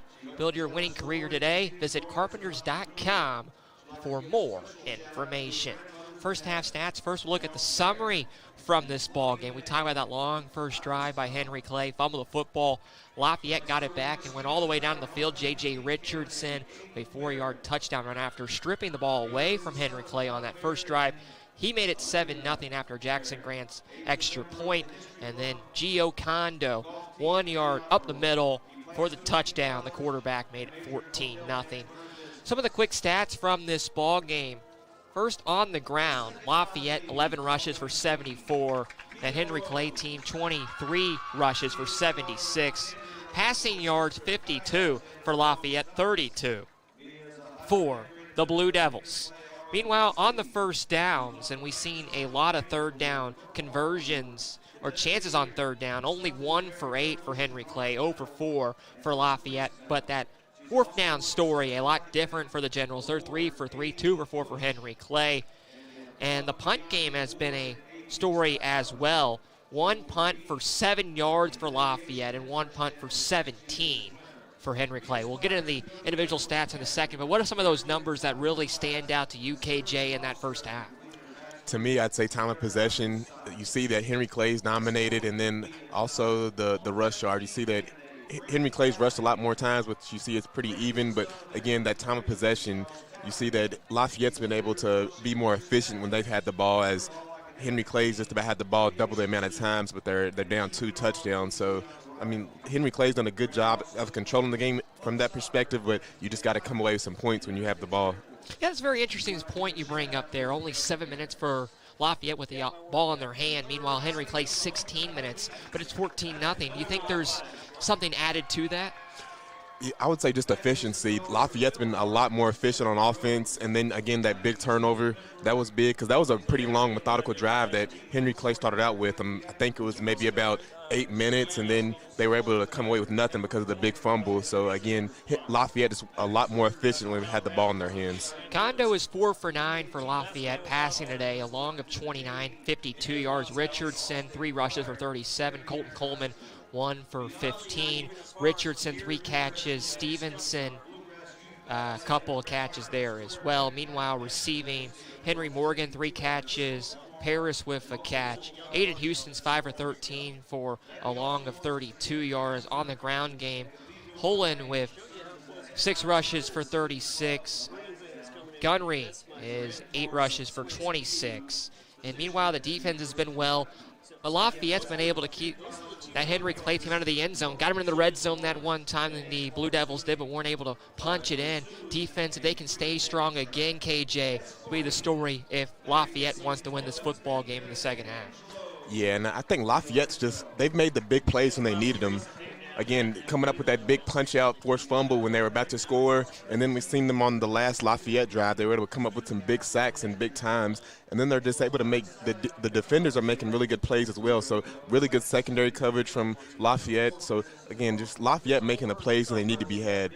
We mentioned a lot of J.J. Richardson. He went down in that second quarter. Will be an interesting thing to look at and a very big point in this second half if he can come back out with Lafayette getting the football to start the second half. We're about 10 minutes or so from starting this third quarter play.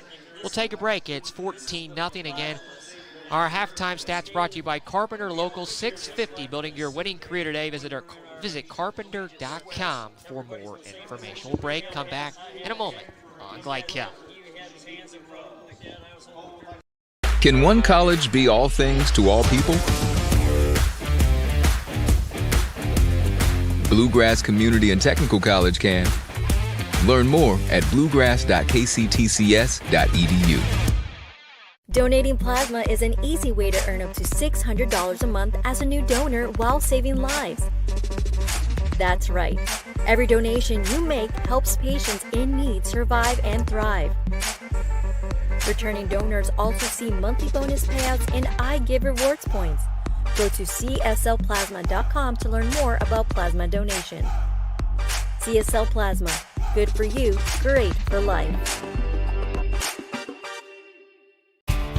Home of excellent service, support, and satisfaction, Lexington Outdoor Power Equipment is your one-stop mower shop. Family owned since 1985, Lexington Outdoor offers top brands like Husqvarna, Toro, Grasshopper, and Echo. Plus, free pickup and delivery. Located just 2 miles west of Douglas High School, they're open weekdays and most Saturday mornings. For more info, stop in or visit their website at lexoutdoorpower.com. Lexington Outdoor Power Equipment, the right equipment for the right job. We're big fans here in Kentucky of great savings at Cartown Kia. Score 1.9% financing on select new Kia models like 2026 Kia Sportage. Or win with 0% on 2025 Kia Sorento and Sportage. Our team is here for your team at Cartown Kia. Stuck on the road? Call Martin's Peterbilt Mobile Service. Our 24/7 commercial roadside service, truck and trailer repair, and warranty service will have you back on the road in no time. Call us 24 hours a day, 7 days a week. Martin's Peterbilt, keeping you rolling. You're watching Central Kentucky High School football on Glycod. Back at halftime, Lafayette on top. They lead at 14-0. They won the last 2 matchups over Henry Clay in this rivalry matchup, the oldest rivalry here in Lexington. Won it last year, 1 day later on October 11, 2024. Final score 20-10. They lead the overall series against Henry Clay 43-37. And they got the only 2 touchdowns, the only points in that first half. We'll see what happens in the second half, KJ. We talked about it. Henry Clay needing to execute a little bit better. They've had the ball a lot, but trying to be a little more efficient offensively. Anything they need to do defensively to be able to get the ball back, with Lafayette getting the ball first in the second half to get out the field? What do they need to do better defensively to get back into this ball game?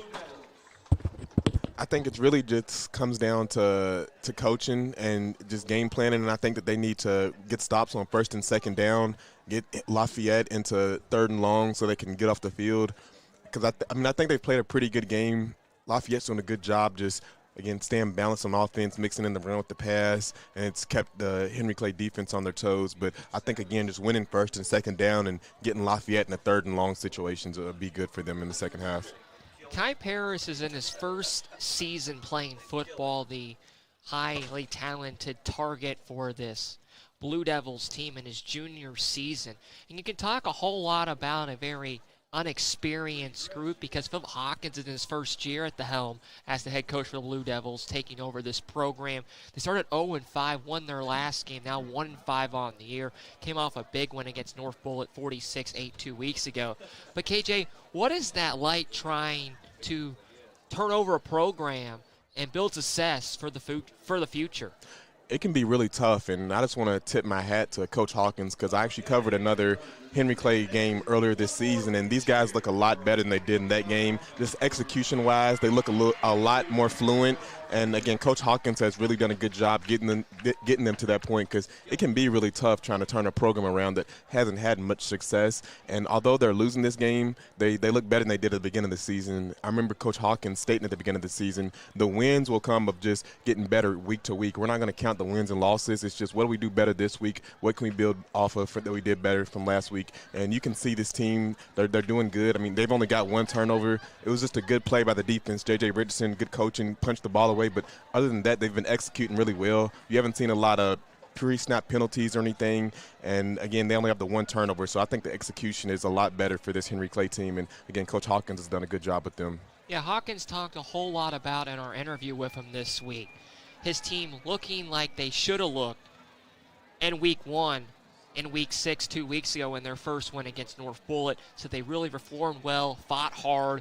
We'll have to fight hard here this afternoon to win this ball game down 14-0 with 24 minutes left to play. If you own a business or would like to find out more about corporate partnership on Glycod and our free-to-watch high school athletic platform, please drop us a note at info@glycod.com. If you want to just watch any high school football game with Glycod or high school basketball, just go to YouTube and type in Glycod on your search bar. We'll come back with the second half shortly. It's 14-0 Lafayette at the break on Glycod.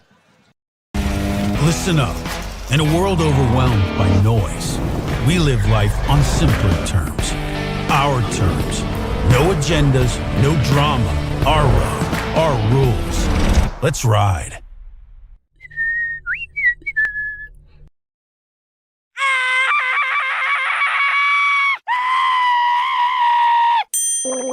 Leaves and other dirt and grime are no match against the experts at Sunshine Pools, your BioGuard dealer. Weekly service, computerized water testing, or just need advice. Our reputation has made us the company of choice for all your pool needs. Visit us today for a full line of BioGuard swimming pool products.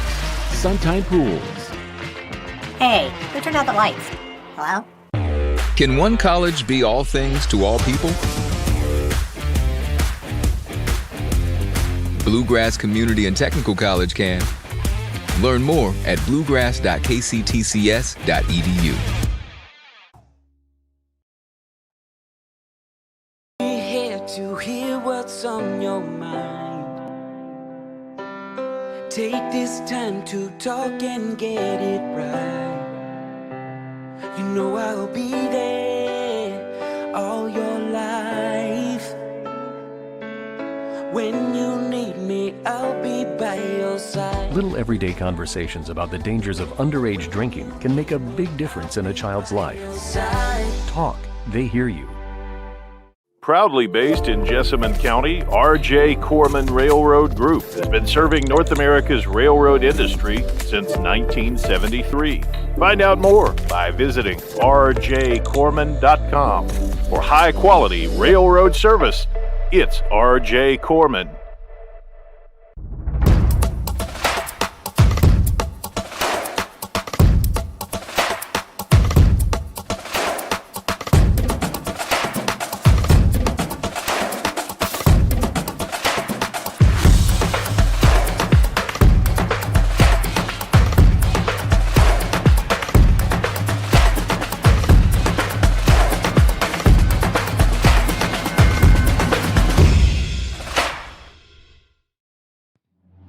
This segment of tonight's game is brought to you by Cartown Kia in Nicholasville, movement that inspires, and by Carpenter's Local 1650.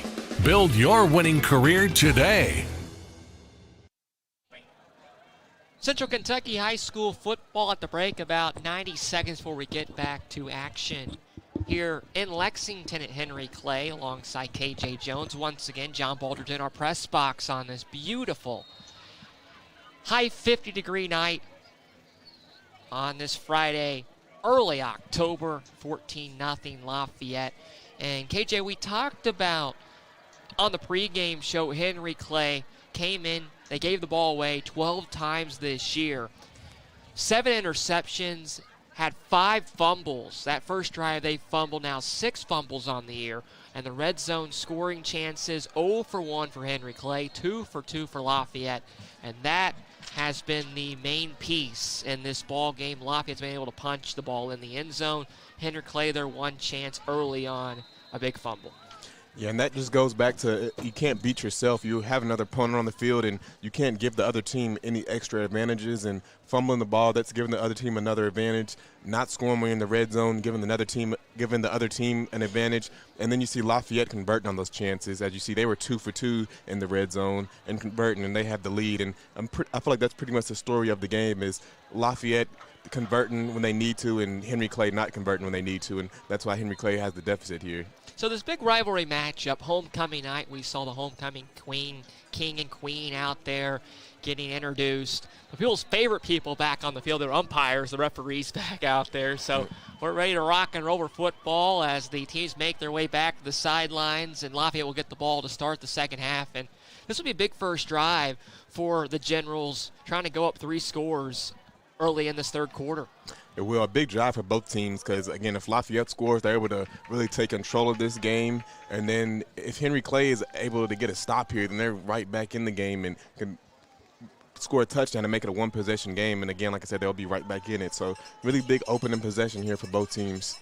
You've never been to Henry Clay, a beautiful campus they have here in Lexington on the east side. And a lot of teams we were talking about a second ago, both of these teams have a lot of depth, a lot of size on their football rosters. Yeah, they do. A lot of players. Again, these are 2 big schools here, and that just makes it more competitive in practice and just helps both these teams be better. Both these teams really stacked depth-wise at just about every position. All right, so we're about to go start the final 24 minutes of this ball game as we start the third quarter.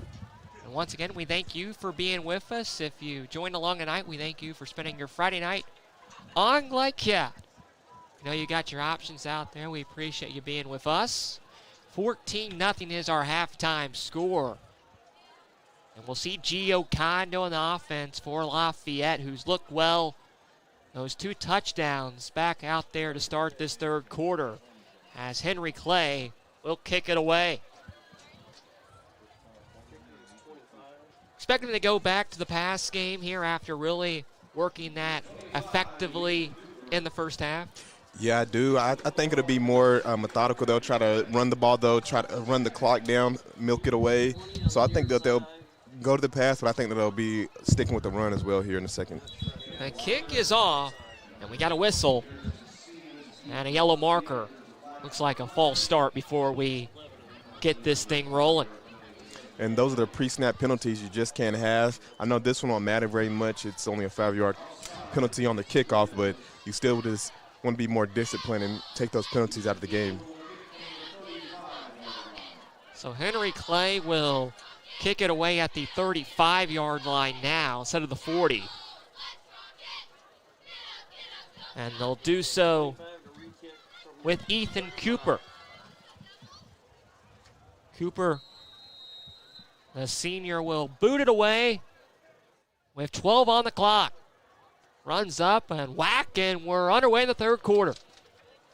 Taken back around the 10-yard line by the Generals. They'll go up the middle, out past the 30, spins off a tackle, had more room, tripped up at the 32, but a good return and very good field position to start for Lafayette.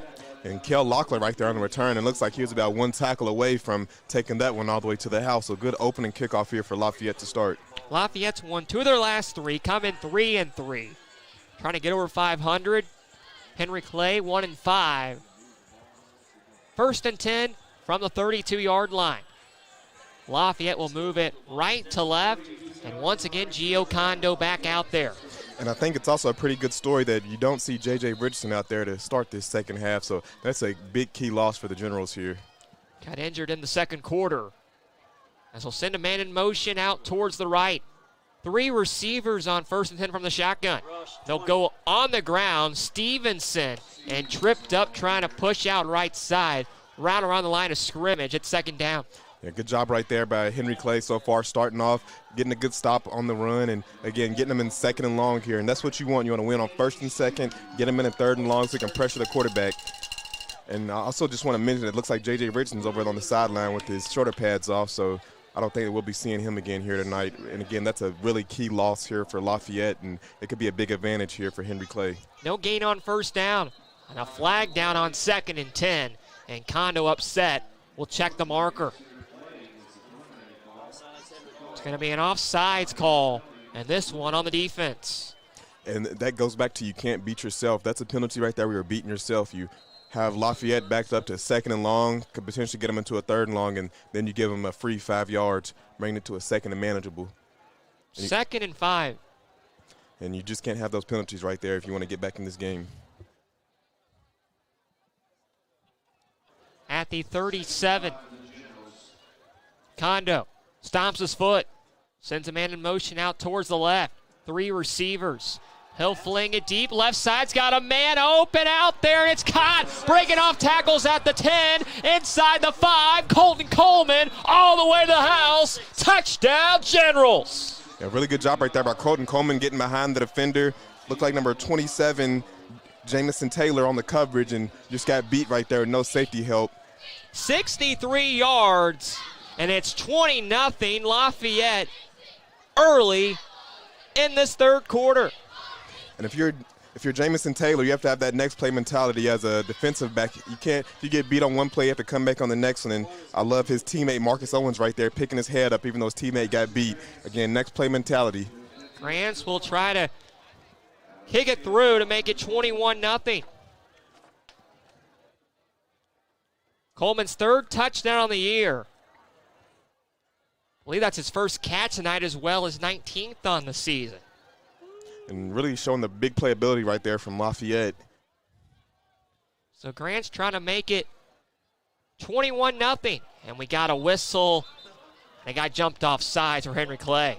And now some fighting out there. A little chewing at each other as a Lafayette player got hit to the deck. Not what you want to see early on in this third quarter. It's not, and it just shows the high emotions in a game like this, but you really have to learn to just keep that under control.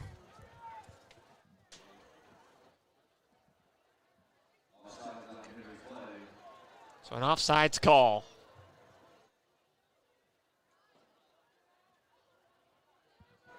So I believe that was Millen Hernandez who jumped off sides and getting talking from his coaching staff right now. So that will make it a shorter attempt here for Grants, as they'll put the ball at the 1-yard line. But what a catch by Coleman. 63 yards of the house. 1:14 into this third quarter. Grants the snap back, the kick is down, it's up, and it is through. And it's 21-0. So an early touchdown by Lafayette. They take a 3-score lead. We'll take a timeout. Henry Clay will get it the first time in the second half when we come back. More in a moment on Glide Cup. Partner that delivers big results with a small business touch? Meet Strat BPO, a joint venture combining 49 years of federal contracting experience with the agility of being woman-owned. We provide scalable business process outsourcing and contact center solutions with top-tier compliance and people-first service. We are 400-plus employees strong, ISO certified, and FSMA compliant. Now hiring in Clark County, bringing 400 new jobs and a bold commitment to community growth. Strat BPO, small business certified, large business proven. You're watching Central Kentucky High School football on Glycod. Yeah, and just a replay of the play here. You see the quarterback had a lot of time back there and just no safety help. And you have to know you have to play over top of that, especially when they're looking for the deep shot. You know you don't have the safety. So just a miscommunication right there by the defender, and it's playing a little bit wrong, and you see him get burnt at the end.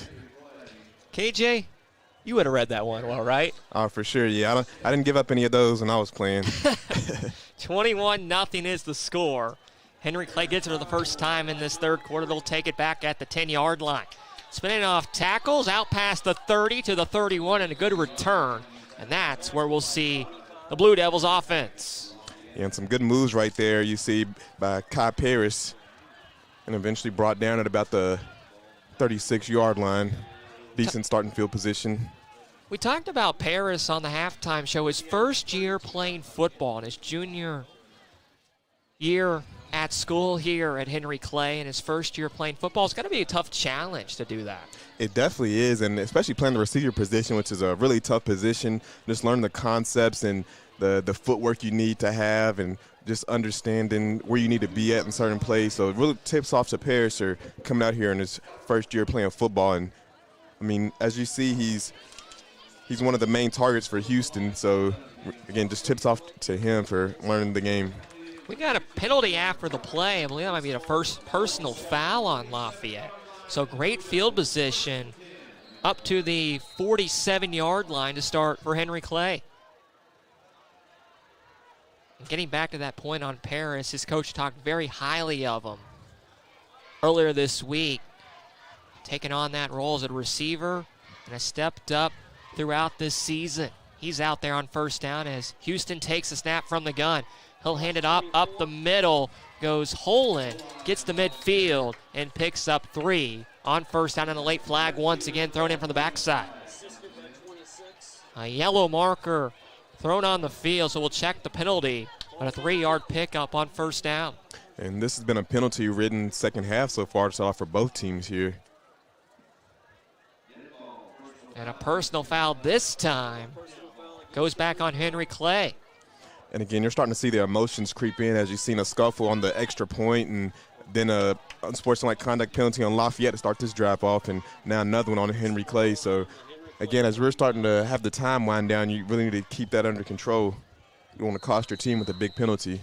So they had the ball at the 47 of Lafayette, all the way back now to their own 35. Brings up a long first down. It's going to be second down. Penalty after the play, so back to the 35-yard line. Second and 22. Yeah, and really putting your team in a tough bind here because this is going to be really tough to convert. Pass over the middle, tight coverage. 4 Generals there looking for his big man, and it's incomplete, looking for Morgan. Yeah, looking for him right there, but just nothing going. Again, you've seen 4 Lafayette defenders around the area, so even if he was able to get his hands on the ball, it would have still been a tough catch for Henry Morgan to make. So third down and long. A chance once again for the Generals to get off the football field. And again, you don't want to beat yourself, and having that unsportsmanlike conduct penalty really is beating yourself because you're have the ball in okay field position, and then you just put your team back in a real tough predicament that's going to be tough to convert. Third and 22. Need to get to the 43-yard line. Pressure comes. Houston going to scramble, uses his legs, runs out towards his left, gets to midfield, and pushed out of bounds at the Lafayette 47. Picked up about 15, but short of the sticks. It's really funny to see Houston running because he doesn't look like the fastest guy, but he's definitely moving. He was able to just about get all that yardage back right there and bring it to a third manageable that they could, or actually a fourth down they could potentially convert. They're going to leave the offense on the field at the 47 of Lafayette. Need to get to about the 42.5. 4th and 4 after an 18-yard pickup. Under center this time, and a whistle, and this is going to be on Lafayette. Houston got him to jump. That will be a offsides call here on the defense. Yeah, it looks like number 62 a little bit anxious. Yaya Chenault jumping across a little bit early. And, again, I love the play call right there, going with a hard count to try to get the yardage back. And that all goes back to Houston, again, using his legs to pick up a lot of good yardage right there. Picked up about 18 yards on the third down right there, bringing it to a fourth and manageable and able to convert off a penalty from the Generals. 9 minutes left in this third quarter, 21-0 Lafayette, and once again, a penalty is down. We'll check the marker, thrown in from the backside. This will be an illegal substitution and assessed here on Lafayette. And back-to-back penalties on the Generals here, and again, these penalty yards are starting to rack up for Lafayette here in this third quarter. So 1st and 5, all the way down inside the 40 at the 37. Under center with Houston. Almost a jump once again by Lafayette. 2 receivers each way. Big tight end in Morgan. Lined up to the right. Running back in the backfield on first down. They're going to hand it off on the ground. Holen pushes out right side and read well by that defensive front. Able to march him over to the side and make a nice tackle right around the line of scrimmage, and it brings up second down. And Holen trying to get to the outside right there, but again, good job by that Lafayette defense flowing and filling up all the running holes right there and holding to a short gain right there. 2nd and 5 at the 37 of Lafayette. Again, you see Lafayette, and you see Henry Clay in Lafayette territory, but just haven't been able to convert so far when they've had the ball on the opposite side of the 50. Let's see if they're able to put together something here and get some points on the board. Their first drive of this third quarter. Snap taken by Houston. He's got time, throws over the middle, looking for his man, overshoots him. Double coverage, looking, I believe, for Liam Mars, who also plays quarterback, and it's incomplete. And that would have been a real tough catch right there, as you've seen 2 guys over top. I would have liked if he would have maybe gave his big tight end Henry Morgan a shot. You've seen he was one-on-one coverage on the outside, but again, going on the inside and unable to connect right there. Not much open we've seen so far in this third quarter for Houston. Very good coverage out wide from Lafayette. Yeah, and Lafayette, they're playing really close to the line of scrimmage, but they've done a good job keeping everything in front of them and not giving this Henry Clay team any deep shots so far. Third down from the gun. Takes the snap. Houston throws left side looking for Morgan, and it's incomplete. Had him, but a bad throw overshoots him, and it's 4th down. And that's a throw I think Houston will want back right there. He had the big tight end Morgan just on a simple hitch route. You've seen the defender playing a little bit off, and the play was right there. Would have got the first down, but yeah, just inaccurate right there. Pass kind of just sailed on him. Looks like a little misread right there. Kind of didn't know, kind of off sync on the 3rd down play, so it brings up 4th down. Yeah, that either there was a miscommunication, the ball just sailed on him, but either way, unable to connect right there and bring up a 4th down. So they'll stay out there down 21-0, 4th and 5, need to get to the 32. Throws left side, Morgan brings it in, and close to the sticks. They'll see where they mark it. Fell down after making the catch right at the line to gain. It's going to be very close at the 32. Brought it in, and we'll check where they mark it. And again, it looks like they went back to the same exact play, getting the tight end Morgan out there running a hitch route, and the defender again playing a little bit off. It was a little bit closer that time, but. And they're going to say he's short. Lafayette celebrating, and I mean it's very close, maybe an inch or two. Henry Clay trying to plead their case out there, but the officials giving the ball back to the offense for the Generals.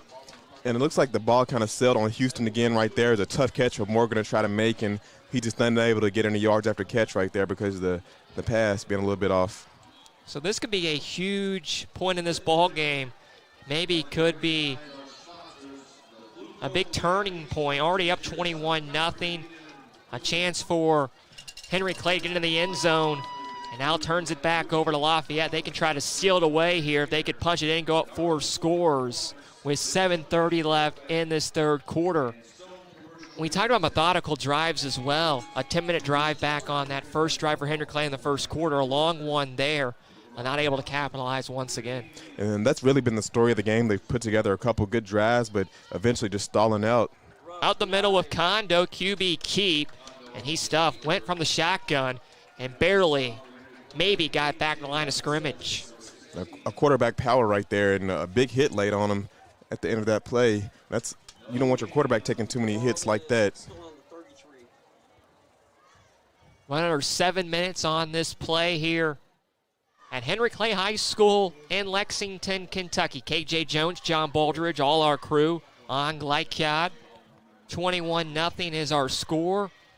2nd down and 10 at the 33-yard line. 3 receivers to the bottom of your screen. Shotgun snap by Kondo. He'll hand it off as Tyree Richardson breaks off a tackle, keeps his legs moving, close to stick, gets some extra lift, and has the 1st down out past the 40 to the 45, and that will move the chains, a gain about 13. And that one just the will of the Lafayette Generals on the play right there. He was stopped about 4 yards short of that 1st down marker, but kept his legs moving and good help from the offense getting the push.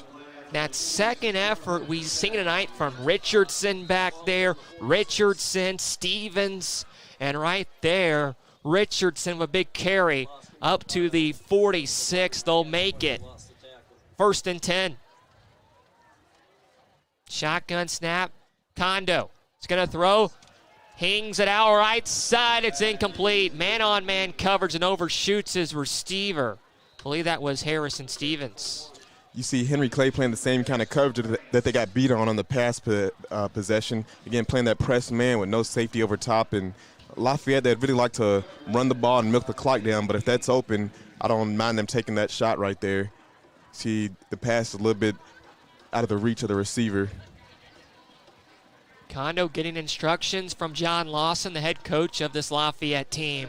Now barking out instructions on 2nd down and 10 at the 46 of their own. Sends a man in motion. And they're going to go on a draw out left side. Richardson, keeps his legs moving, breaks off a tackle, gets inside Henry Clay territory, down to the 49 for a gain of 5. Yeah, good job right there. Bounced that one to the outside, nothing going on the inside, and again, just bouncing it out and making a play out of nothing. We got a late flag, and this will be holding assessed on the offense. That will push him back 10 yards and make it 2nd and long. Penalties have been the bug in this 3rd quarter so far. They have, especially for Lafayette, as these yards are starting to really add up for them. And again, this one bringing them to a tough position. Those holding calls are real drive stallers as it puts you 10 yards behind the sticks as they have a 2nd and 20 coming up here. 6 minutes left in the third. At the 36-yard line, 2nd and 20 for the Generals. Shotgun snap. Next, the quarterback is the running back.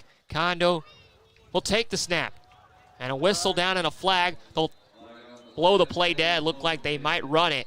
It could be an offsides call, and it will. We'll see if it's on the offense or the defense. More than likely on Henry Clay. And it is. So a 5-yard penalty will make it 2nd down and 15. And once again, another flag up to the 41-yard line now for Lafayette. Yeah, both these teams just with some sloppy play here. Just a lot of pre-snap penalties. Lafayette trying to run that clock, though. They're up 3 scores, 21-0. Kondo looking over to the sideline. Across from us. And gets the play.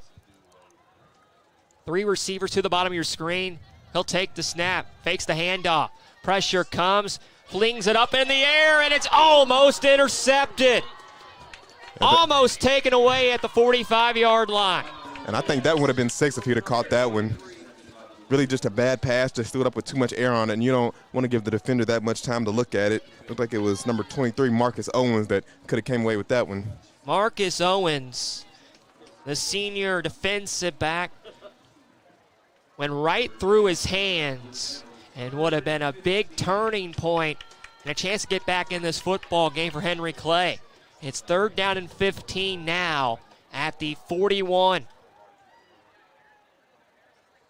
Kondo, empty backfield, takes a snap, flings out, right side, man-on-man coverage. Coleman, did he bring it in around the 35? He did so. Yeah, it looks like Colton Coleman on the catch right there. And again, you're seeing Henry Clay play this press man with no safety help over top. And again, I would take advantage of it every time if I keep seeing that. And I have the trust in my receivers to go up and make that play. Really good play by Colton right there, going up and high pointing the ball. That's what you're taught from a young age, and that's exactly what he did. Went right up over the defender. Just outside the red zone to the 24. And if you're going to play press man like that, you want to have some kind of pressure getting on the quarterback. You don't want to just give him time to throw it up. Kondo throws, got Coleman breaking off a tackle, takes the hit, and he's inside the end zone. Touchdown, Lafayette. And just an amazing catch right there. Again, it's going over the defender. Again, if you have press man and you believe that your receiver can make that play, he's going to win the one-on-one battle, throw it to him every time. He may have went out of bounds. We've seen a flag thrown. Haven't seen a ruling yet. Donnie stayed in bounds. Hard to tell across field from us. Yeah, it's hard to tell from here. I thought he may have stepped out of bounds before he caught the pass, which would have been a legal touching, but I guess he didn't. The yellow marker was thrown. I saw that. So we'll check the penalty. Coleman, a nice catch, though, went right over his receiver. We talked about getting mossed earlier tonight. Right there, another example of it. And showing off his best Randy Moss. Yeah, we've seen a few of those here tonight, and second one from Colton Coleman right there. Coleman, that big touchdown, 63 yards earlier in this third quarter. And again, I feel like what the referees are talking about here is illegal touching because, again, if you're forced out of bounds, you're not able to be the first one to touch the ball. And, again, we're far away from the side of the field over there, but it looks like he did step out of bounds. So the referees, our lead official, Larry Corey, still talking it over. We have 4:57 on the clock in this third quarter. And they're going to say illegal touching on the offense. So that will be Coleman. You were right on top of it, KJ. Went out of bounds and came back in. And that will push the ball back. Yeah, and as a defensive back, that's what you're taught. Use the sideline as an extra man because, again, once you force that receiver out of bounds, he's not able to touch the ball again. And the defender did a real good job of doing that on that play. So it makes it 2nd and 15 as they push it back to the 29 of Henry Clay. And Kondo trying to get his offense back out there, and the official still holding it up. Finally gets his team back to the line of scrimmage. And again, if I'm that safety playing over top of Colton Coleman over there, I want to help my defensive back out. Kondo throws over the middle, and it's intercepted around the 1-yard line, looking for Grants. Read well by the defensive back out there and taken away by the Blue Devils. Yeah, good job. They kept getting beat on the deep ball, but finally played a little bit off coverage, and look at number 18, Vinny Kirk, able to play back and pick that one off. And I think if Kondo would have put a little bit more mustard on the ball right there, I think that he could have possibly got the touchdown, but just a little bit underthrown and allowing the defender, Vinny Kirk, to come under it and pick that ball off. And a big play right there. I mean, Henry Clay is only down by 21 points. There's still a quarter and a half to go, so this game is not over yet. The only thing I can say is for Vinny Kirk, you would have wanted to stay in the end zone right there, because now you're putting your offense in a really tough position at the 1-yard line, trying to dig their way out. Yeah, long way to go. Kirk, a nice play. Had to march 99 yards. Yeah, and you just hate that you get such a big play like that, and it then ends up putting the offense in a tough position to possibly give up a safety. So back out there is Aiden Houston, and they're going to go on the ground, stuffed in the backfield, and that's going to be a safety. Read well by the defensive front by Lafayette, and they tackle him in the end zone, and that's 2 for the Generals. And again, yeah, it just puts you in a tough position trying to get out from the 1-yard line, especially with such a good defensive line like the Generals have. And you see it, the interception honestly kind of biting them here. Gurung, the ball carrier. And the 5'7" junior had nowhere to go. And a big safety makes it 23-0, gives the ball back as well to Lafayette. Yeah, and that's the tough thing about a safety is you give up points and then you give the ball back to the offense. Again, if they could have possibly maybe got some points on that drive, could have made it a whole different ball game, but they just gave up 2 points and giving it right back to the Generals.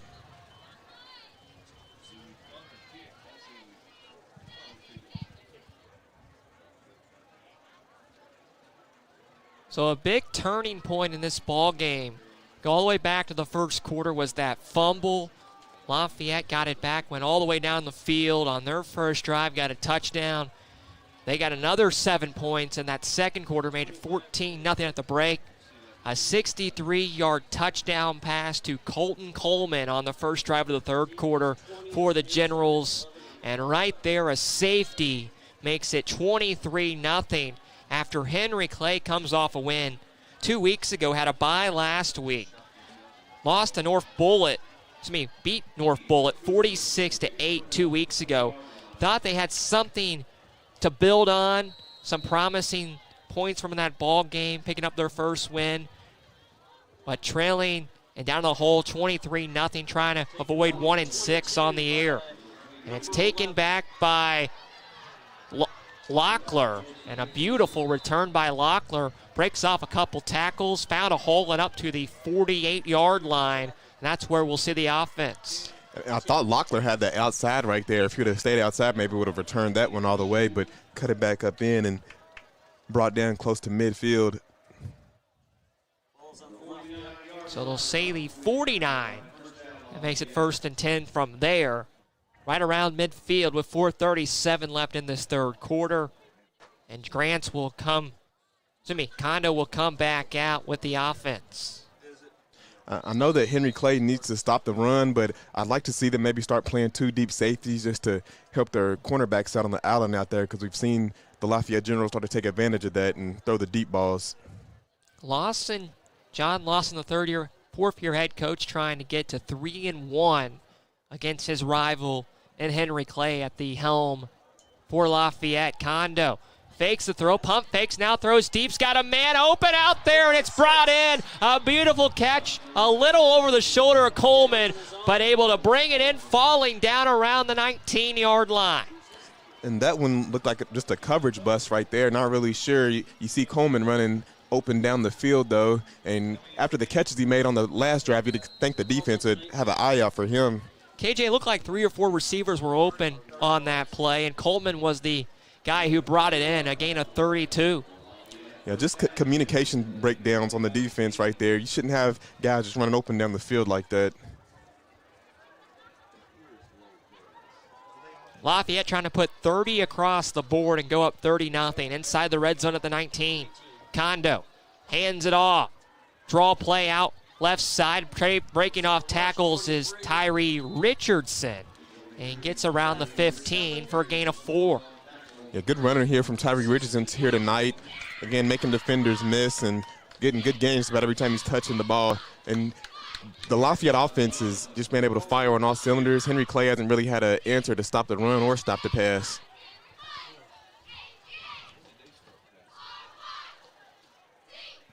Homecoming night here at Henry Clay.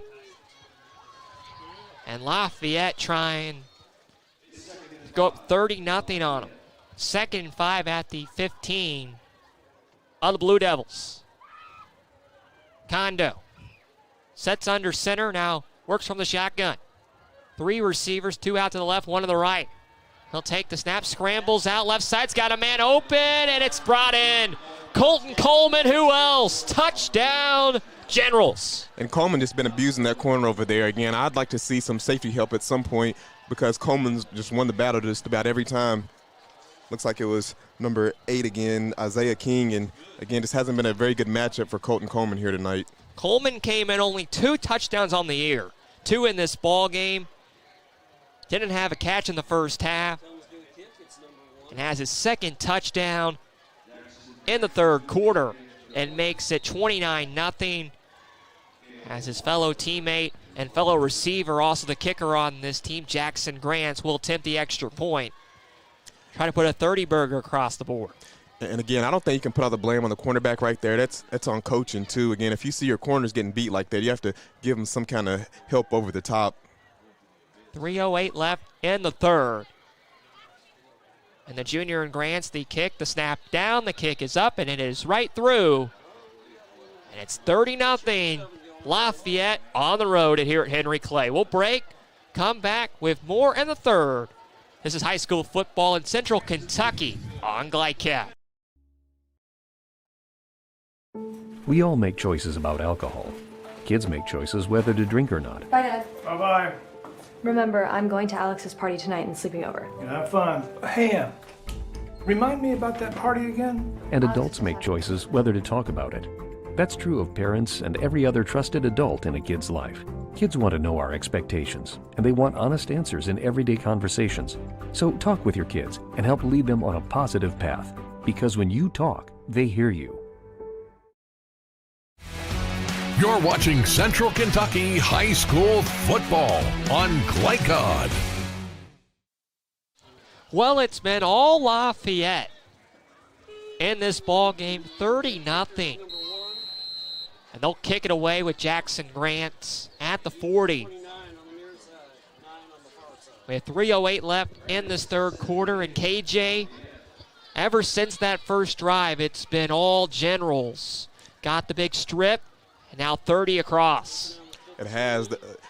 Henry Clay looked really good there for a little bit, and again, driving the ball, put together a good drive, and then that fumble just completely changed the whole perspective of this game. And it just seems like Henry Clay hasn't been able to bounce back so far, and things really starting to unravel here in the 2nd half.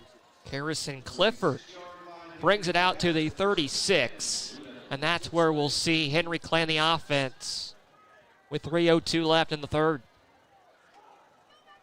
Probably aren't going to come back in this ball game. We're just trying to build on, though. First-year head coach takes over this program in this rivalry game. You want to be able to fight back and get points across the board, of course. Yeah, and you just want to see your team still have fight. I mean, like you said, most likely not going to come out with the win in this game, but what kind of fight do you have? Are we still going to finish to the end of the game and still show that we have some grit? 1st and 10, 3 receivers, 2 up to the top of your screen. Snap taken by Houston from the shotgun. Throws out left side. It's got a man that way, and it's incomplete. Tight coverage, looking for a flag, doesn't get one. 2nd down. And it looked like it was intended for number 23, Marcus Owens, who got hurt on the play. It looks like he was trying to go for an out route and just a little bit too much air under the ball. And let's just hope that he's okay over there. It looks like he's in a lot of pain. So the training staff will come out and check on him. And one play into their drive, an injured body down for Henry Clay. So we'll break. 2nd and 10 upcoming. It's 30-0 Lafayette on Glide Cut. Partner that delivers big results with a small business touch? Meet Strat BPO, a joint venture combining 49 years of federal contracting experience with the agility of being woman-owned. We provide scalable business process outsourcing and contact center solutions with top-tier compliance and people-first service. We are 400-plus employees strong, ISO certified, and FSMA compliant. Now hiring in Clark County, bringing 400 new jobs and a bold commitment to community growth. Strat BPO, small business certified, large business proven. You're watching Central Kentucky High School football on Glycod. Back on Glide Cut, it's a 30-0 game. Injured player down. It's Marcus Owens, the intended target on first down, was tripped up on the Lafayette sideline. Good to see him back on his feet now, working his way across the field back to the sideline for the Blue Devils.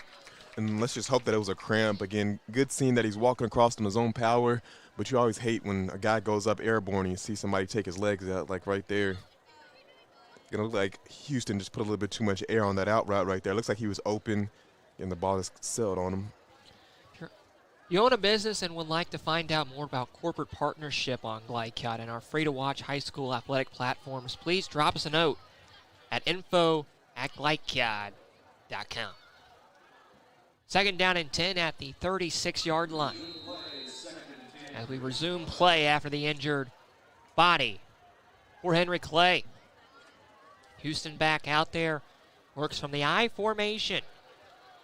Nelson, the receiver, running back to his hip, and they'll go on the ground and hand it off out left side, trying to spin off tackles, and not much room there for Gunroom. It's third down. Yeah, Gunroom with some hard running again here tonight, and really shocking that he doesn't have any rushing touchdowns on the season, but again, a guy that really runs hard every time he gets the ball. Gain of 6, third and 4. We have 2:20 left here in the third quarter. Another chance, a big opportunity once again for Lafayette to get off the football field. Need to get to about the 47 to move the chains. Houston going to hand it off, and not much room right there, and read well by that big defensive front once again for Lafayette, and Michael Miles in there to make the tackle. Yeah, a whole gang of defenders getting back there to bring him down.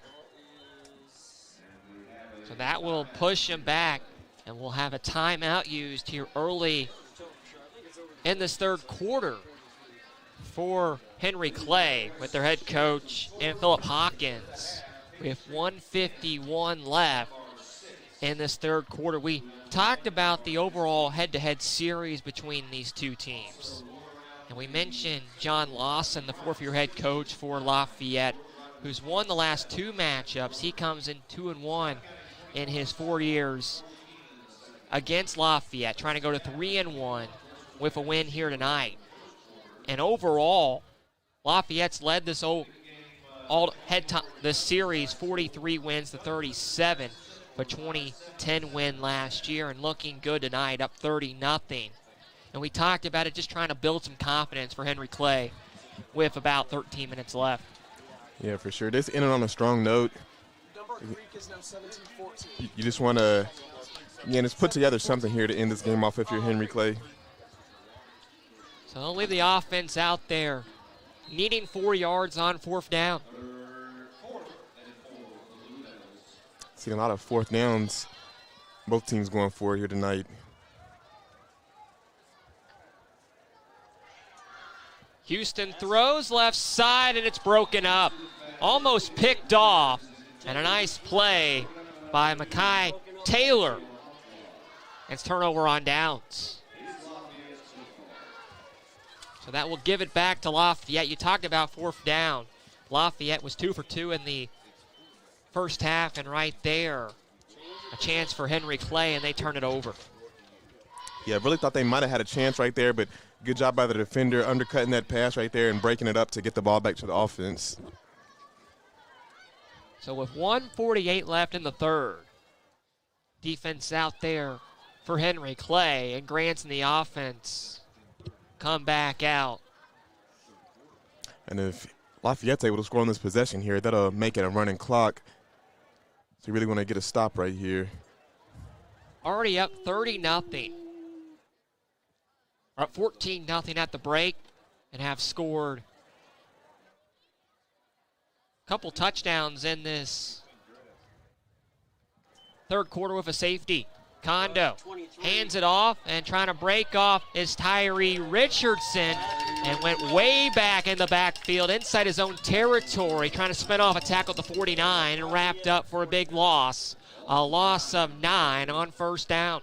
And I think that was just a freshman mistake right there from Richardson, just losing too many yards, seeing a defender in his face, and just started going the wrong way and losing his team about 9 yards on the first down right there. So back at his own 49-yard line. And that's where Kondo will look over to the sideline and get the second down play call. 1 minute left. As we roll another minute on this play in the third. Kondo slaps his hands, takes the snap. Pressure comes. He'll step up. Will run with it. Spins off a tackle, trying to break left side. Gets back to close to around the original line of scrimmage. Picks him about 9. And that brings up third down and long. And a good tackle right there from Vinnie Kirk, the guy who had the interception a few possessions ago. So they'll give him 7. And brings up third down and 12, needing to get to about the 33. And again, we've seen Kondo make some good plays with his legs right there as the play was breaking down. You see number 10, Frank Nyanshiu, getting pressure back there, and Kondo able to escape with his play ability. 3 receivers on third down. Kondo looking over the sideline. Running back to both of his hips. He'll go on the ground up the middle. Harrison Stevens trying to spin off tackles. Gets past the 40 down to about the 38. About 5 yards short of that for first down. And that'll be the final play in the third quarter. About 4th down and about 5 upcoming. We'll see if they leave the offense on the field when we come back. But Lafayette on top with the football, up 30-0 on Glycott. Can one college be all things to all people? Bluegrass Community and Technical College can. Learn more at bluegrass.kctcs.edu. Need a tow? Martin's Peterbilt Towing Service is here 24/7. Based in London and Pikeville, we will travel to you. Commercial trucks and trailers, no job too big. Call us 24 hours a day, 7 days a week. Martin's Peterbilt, keeping you rolling. You're watching Central Kentucky High School Football on Glycod. Yeah, we're back here, and again, if we see Lafayette score again, we'll be seeing a running clock. So we want to see Henry Clay get a stop here again, just because of homecoming. You want to get a running clock going on you, and we're seeing them marching into territory, and we'll start off with a big 4th down here for Lafayette. Yeah, it's been an exciting ball game so far, KJ. Really, go back to that first drive, long drive by Henry Clay, weren't able to capitalize, and ever since then it's been all Lafayette. Another chance to put that running clock on the board here. Yeah, and again, we see him going for another 4th down here. I feel like they've gone for just about every 4th down they've had. I've seen a couple punts here, but we talked about them being 2 for 2 in the first half on 4th down. Come for it a couple of times here in the third quarter. Started the 4th quarter with 12 minutes on the clock. And 4th down and 5, Kondo spins out right side, dumps off to his tight end, trying to spin off tackles, able to get the first down and run out of bounds. A nice play. Harrison Stevens moves the sticks. Yeah, good job right there on the play action. You get everybody to commit up, and then you make them have to play back in coverage. But good catch right there by Stevens and picking up just enough yardage to get that first down there. To the 29. It's 1st and 10 for Lafayette. You know, Lafayette's got to be very pleased with what happens here tonight, especially coming on homecoming night and spoiling a Henry Clay victory. They're going to go on the ground, and then they're going to throw it, and it's intercepted. Trying to dump it off right side. It's taken back and all the way to the house for the Blue Devils. A bad pass by Kondo and a touchdown for Henry Clay. And Charlie Pinnell looked like he just read that play from start to finish and seen the running back floating out there, and I don't think Kondo actually seen him coming under that pass, and good job reading it from Pennell and taking it all the way back for the touchdown. All the way to the house. And Henry Clay on the scoreboard. And we have a hold-up here. The officials not sure exactly what's going on. I'm not either. Would have had to been a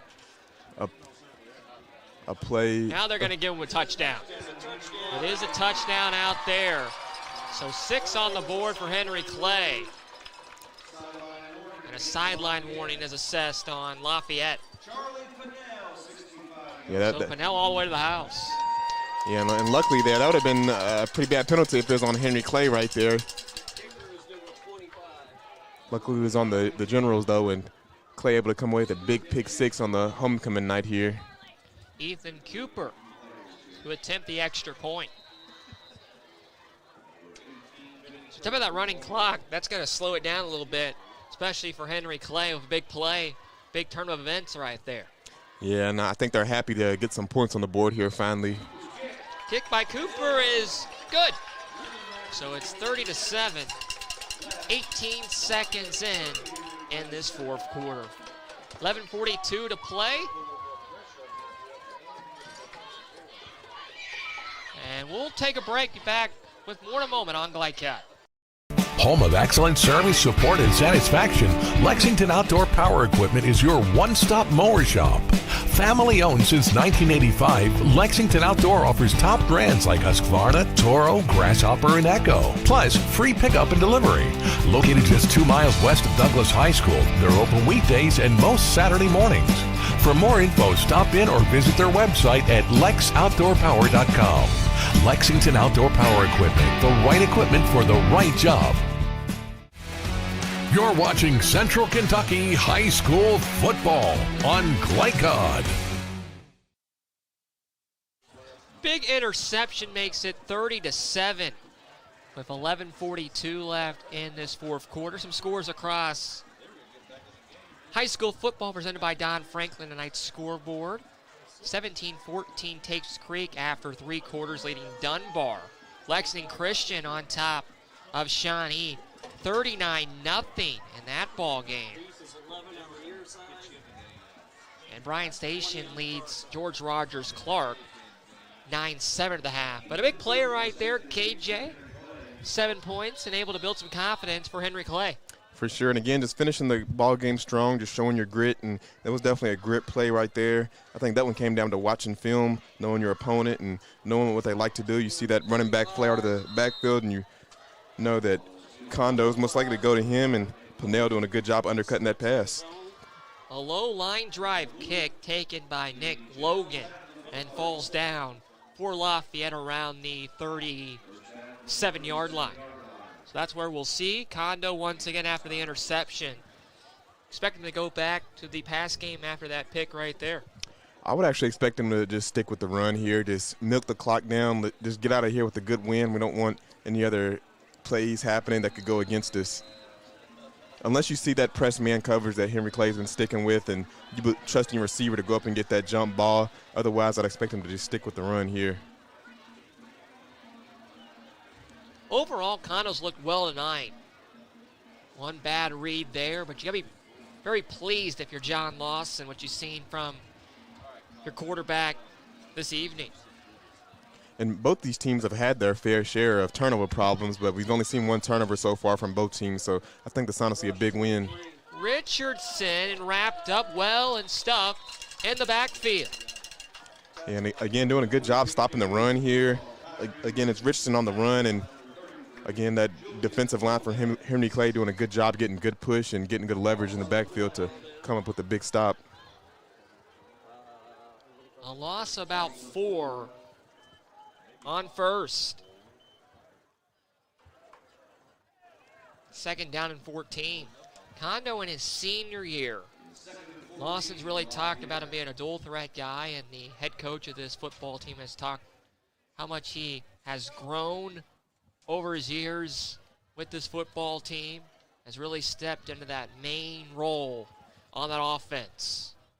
Works from the shotgun. He'll fake the handoff, throws this time. He's got a man wide open, and Grant's at the 40, 30. Jackson Grant's left alone and dances home to the end zone.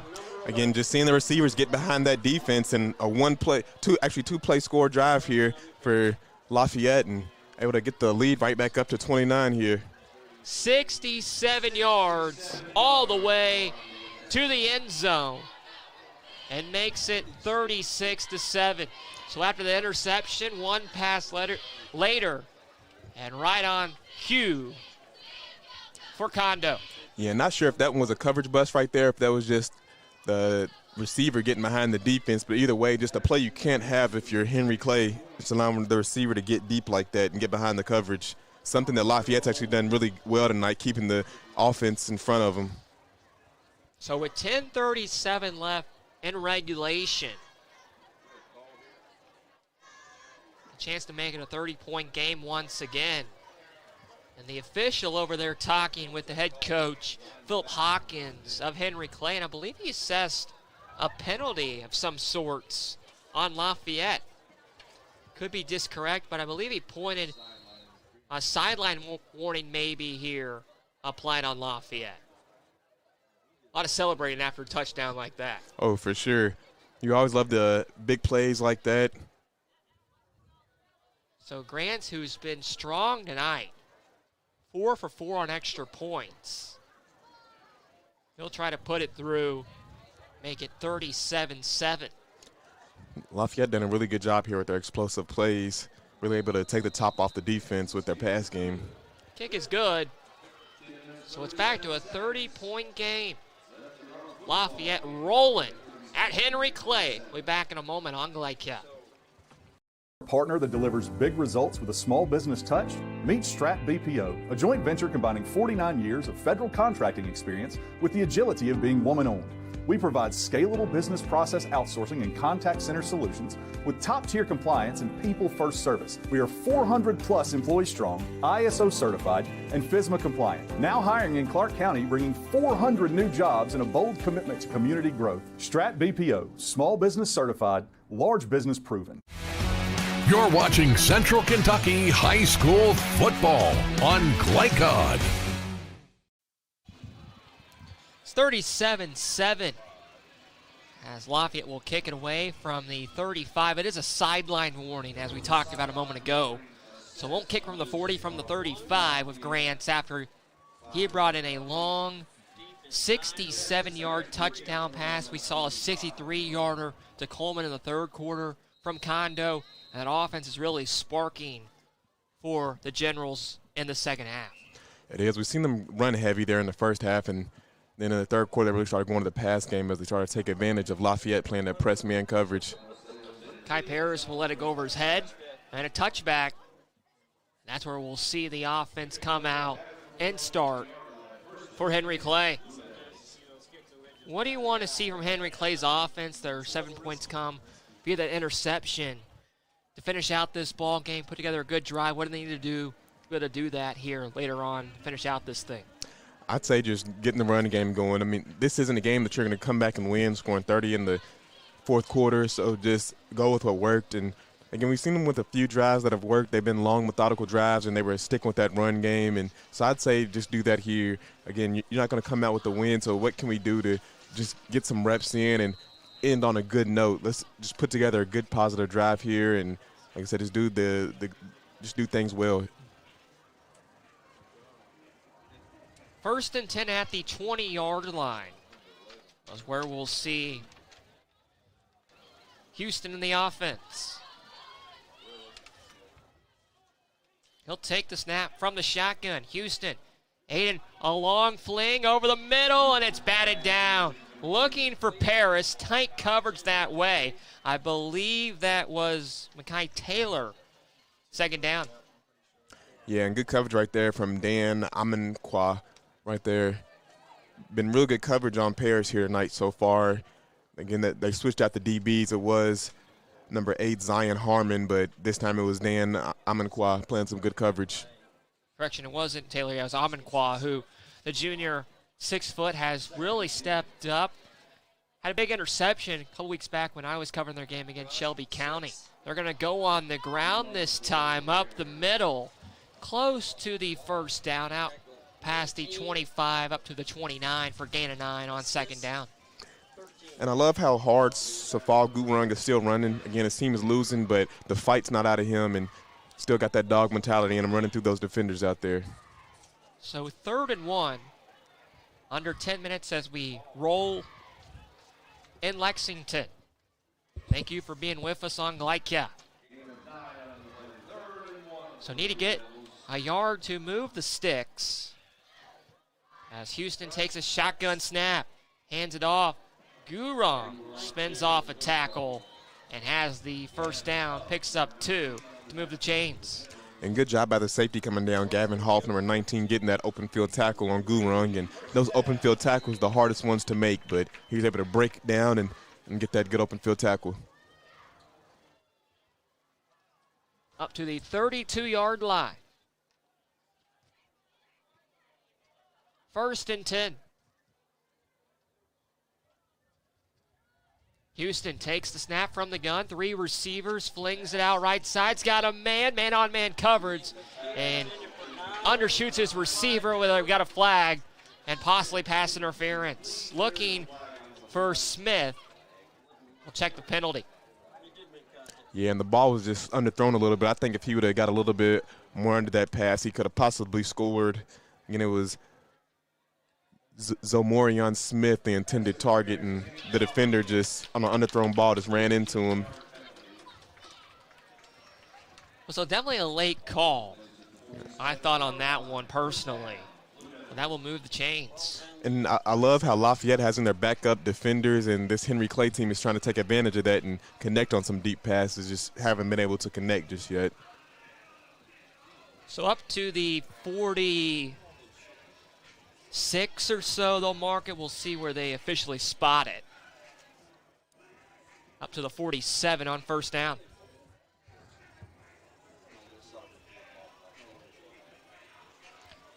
We haven't talked a whole lot about it. They still got the chains in high school football, KJ. What do you think about the new NFL with the new chains being an automatical thing? It's kind of interesting to see when you watch an NFL game. It is very unorthodox, but it's a good word for it, yeah. Yeah, I like it, though. It's adding a little bit of change to the game and evolving it in a big way, and I think it's what it'll be in the future to come. We're starting to see more computer and AI doing everything now. So, again, I think it's just the evolvement of the game and definitely more accurate as well. It's your generation, right, the AI?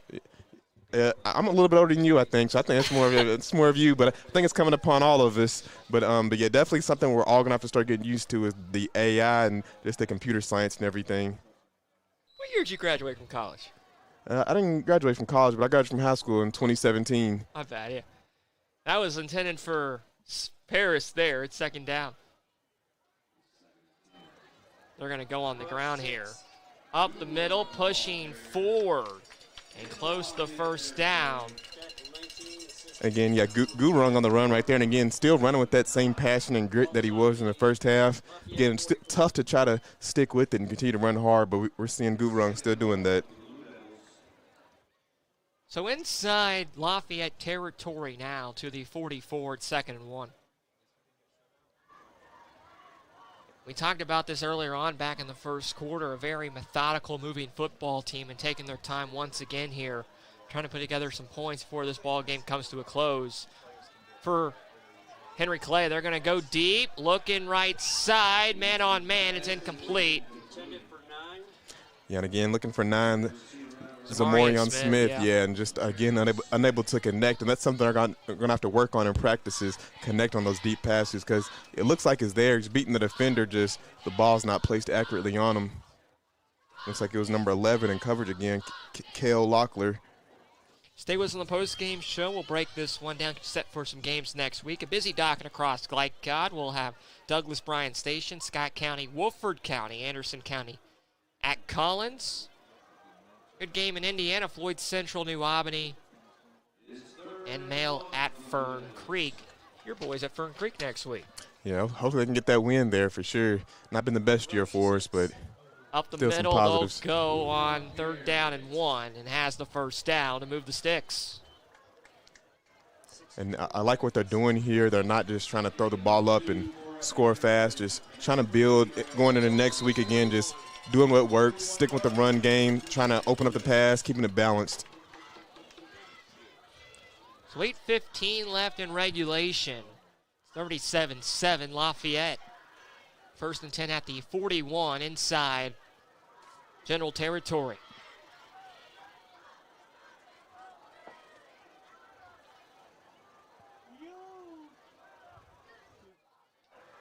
Snap taken by Houston.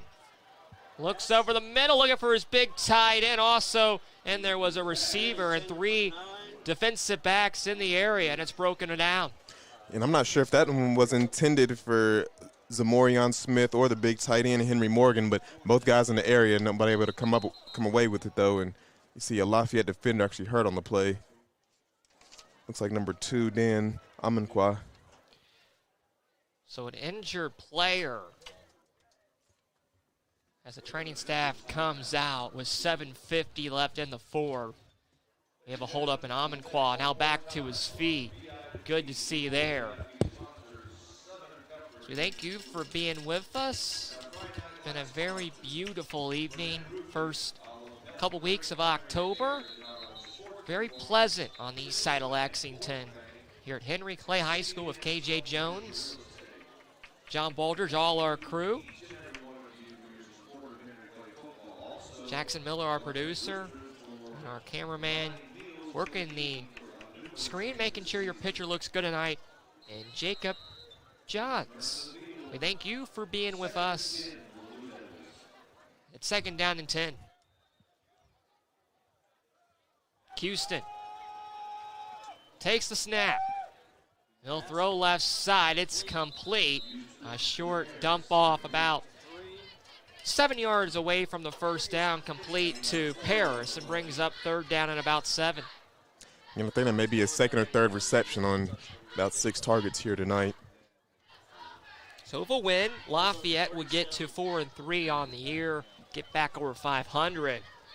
Henry Clay, the Blue Devils, would drop to 1-6 if they fall in this one. Looking that way right now. And you see Lafayette bring their starting defenders back in, as you see number 8 back there, Zion Harmon, on the big tight end. Looking over towards the big Paris and couldn't bring it with one hand. Little pass, just a little bit over his head, and it's 4th down. Yeah, that pass is a little bit high right there out of the catch radius of Paris. Lafayette will be at Tate's Creek next week. Henry Clay hosts Dunbar here at home. With 7:40 to go, they'll leave the offense on the field on 4th down. Needing to get to the 30 to move the chains. Yeah, and again, another 4th down that we're seeing the teams go for tonight. I feel like they've went for it on about 5 to 10 4th downs here combined. Houston slaps his hands. 3 receivers, 2 out left, 1 right. He'll step up in the pocket. Pressure comes, trying to spin off a tackle. Uses his legs, gets out past the first down, past the 30, down past the 25, close to the 20, and moves the chains for a gain of about 17.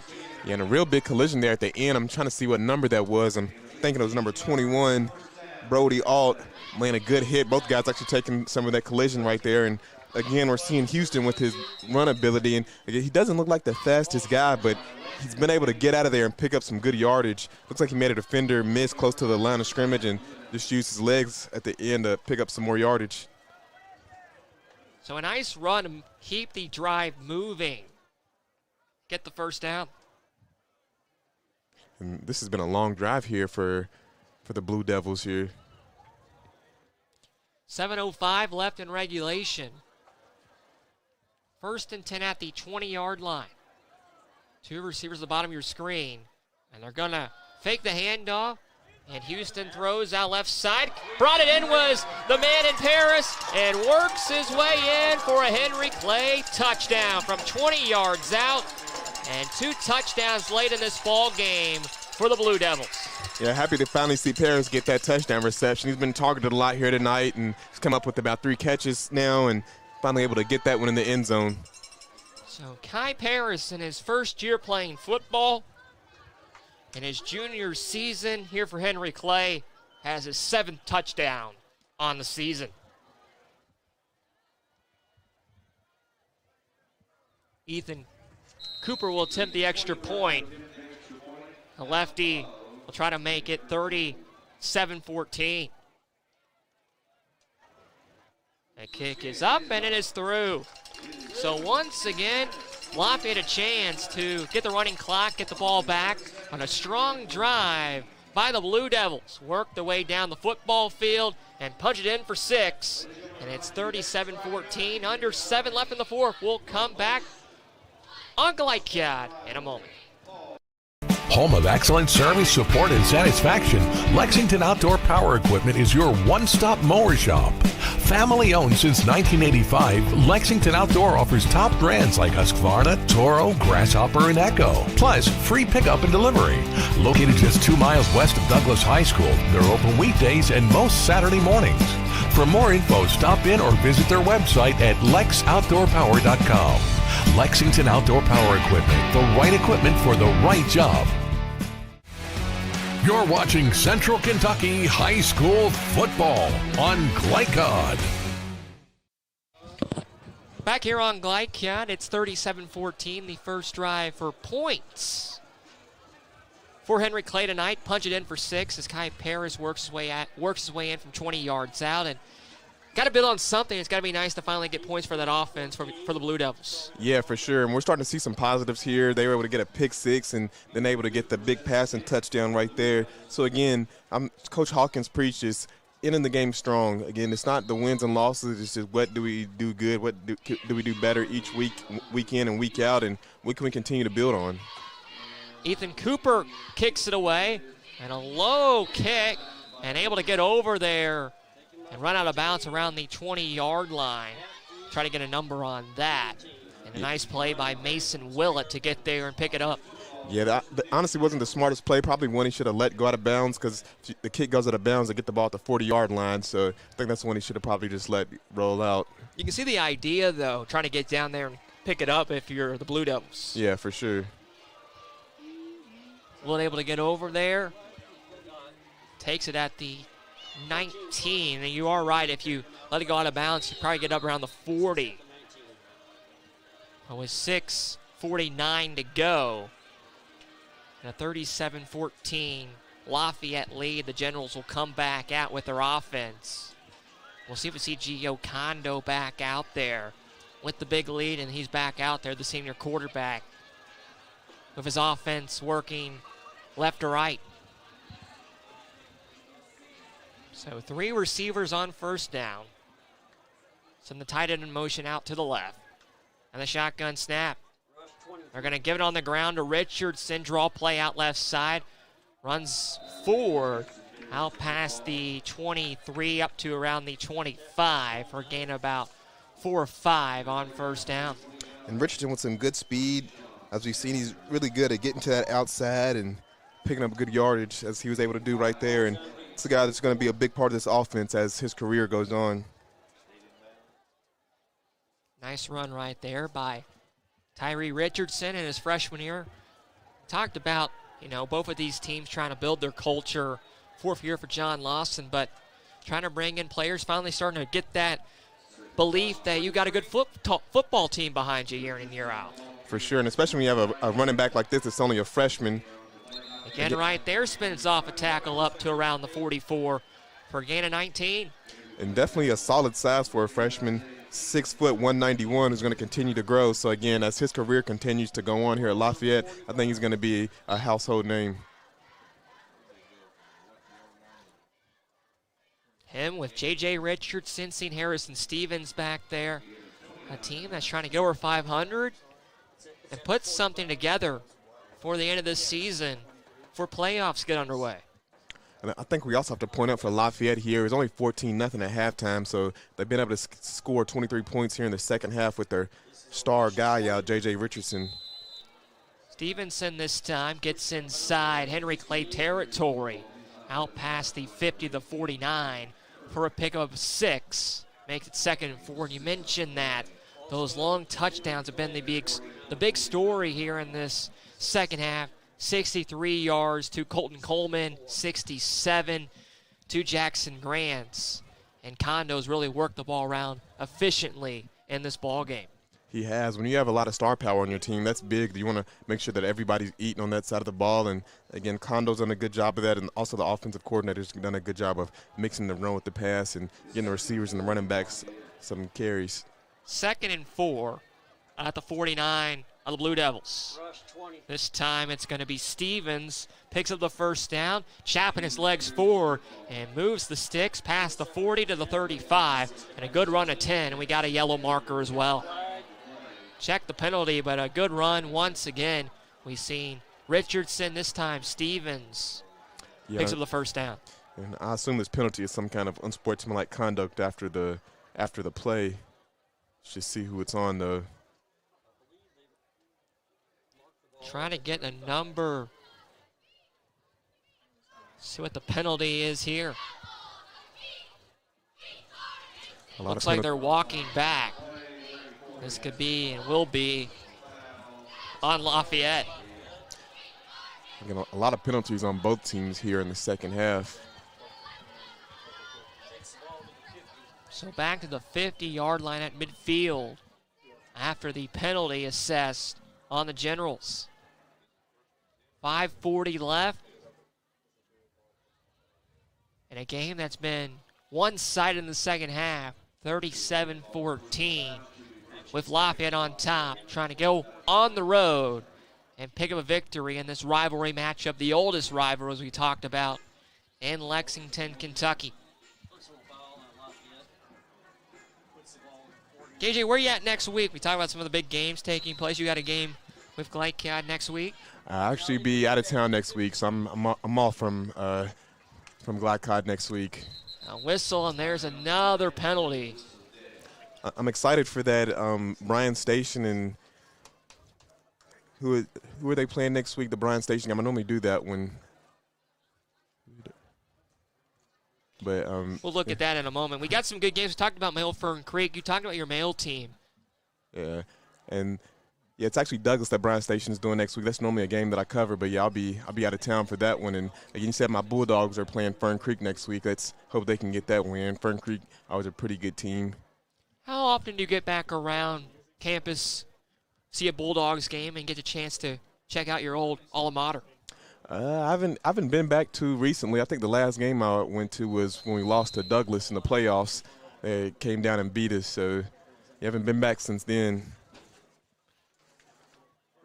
JJ, I played 1 year of high school football, and I was a cornerback and didn't have the size. And I mean, I give credit to those guys like yourself who can go out there and do it every single day. They're going to do a little pitch pass over the middle and able to move forward close to the line of gain, maybe about a yard short.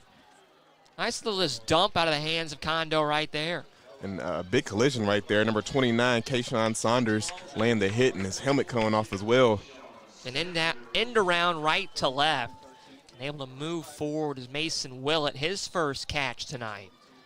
A pass, but almost like a run there. Took some hard contact, as you mentioned, on the tackle. Give him the first down, actually, so it's first down and 10. They'll go on the ground, and this time it's Stevens again. Past the 40 up to the 38 for a gain of 4.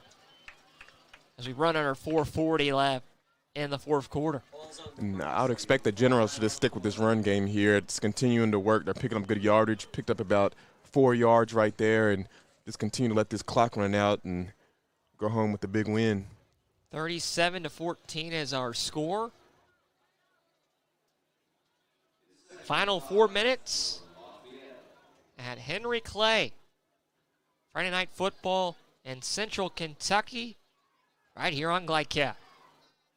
As you mentioned, Condo just taking his time, taking a breath and looking over to the sideline before he gets the play, and now calls out instructions. Sends Will in motion right to left. Stevens going to spin off a tackle now, runs out left side, has the first down, takes a hard tackle from behind, but moves the sticks, picks up about 7.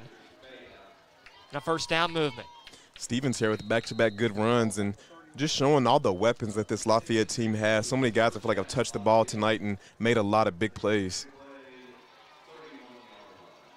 Up to the 31 to move the chains. And I think if this Generals team is able to pick up one more first down, they'll be able to just about run this clock all the way out as we approach 3.5 minutes to go in the fourth quarter. Once again, Willett in motion. They're going to hand it off this time. Richardson, the freshman, moves forward, keeps his legs moving, and a nice run inside the red zone. Picks up the first down all the way down to the 19 for a pickup of 11.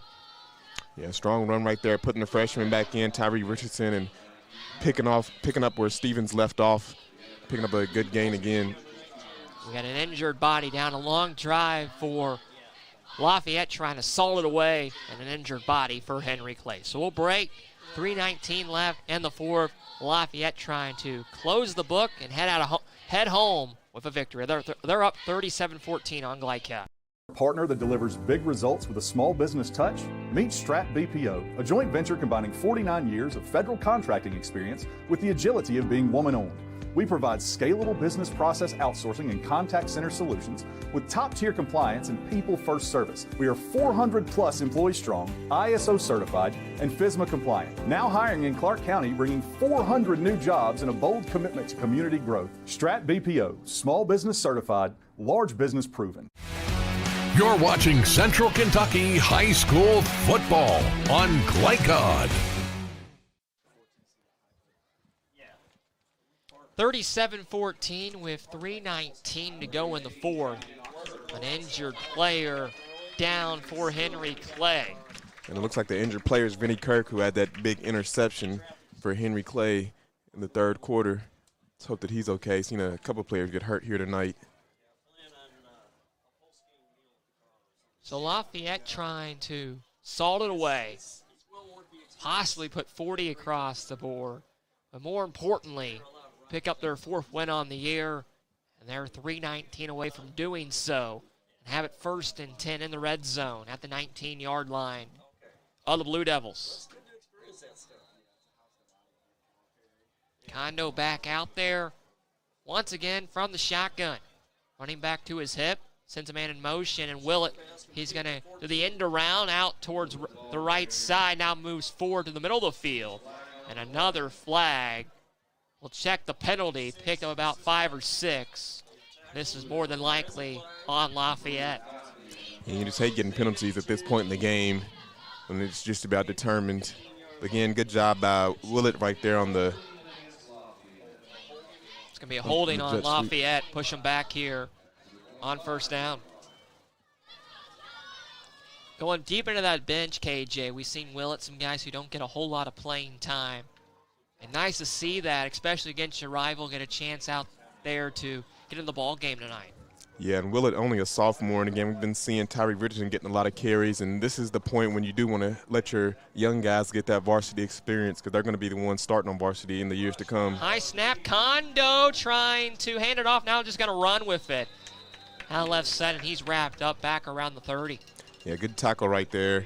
Looked like number 30 on the tackle, but again, that'll knock him back pretty far, and again, I think this will just be time to just maybe take a knee here and let this clock run out. You know, the one thing John Lawson, besides the victory he's going to be looking at tonight, is the health of his starting running back in J.J. Richardson, who was injured back in the second quarter. A big loss, had a nice play defensively as well, stripping that ball out inside the end zone. Yeah, and he's a guy, I don't think you call him your starting running back. I think you call him your starting everything. Yeah. He's a starting punt returner, corner, receiver, running back. That guy really did it all here tonight. He had the ball back inside the end zone. Henry Clay was marching, took it away, and gave the ball back to Lafayette. There's not much room there at all. Wrapped up in the backfield once again. I believe that was Tyree Richardson. It makes it 3rd down and about 25. And Patrick Bay are the one on the tackle there, and again getting here to about a minute and a half left in the game. So that will probably be the last couple of plays. I think Henry Clay can get it back, about 1:25 left, as they'll make it 3rd and 25 at the 34-yard line. So at least a 20-point victory tonight, up 37-14 for Lafayette. And with a win, would pick up their 3rd straight win over Henry Clay. And John Lawson, their head coach, would go to 3-1 against his rival. 50 seconds left. Kondo hands off, and Stevens will push left side. Stiff arm, breaks off a tackle past the 30, keeps his leg moving close to the original line of scrimmage back around the 20, where he's pushed out of bounds. And that will probably be the final play of the ball game.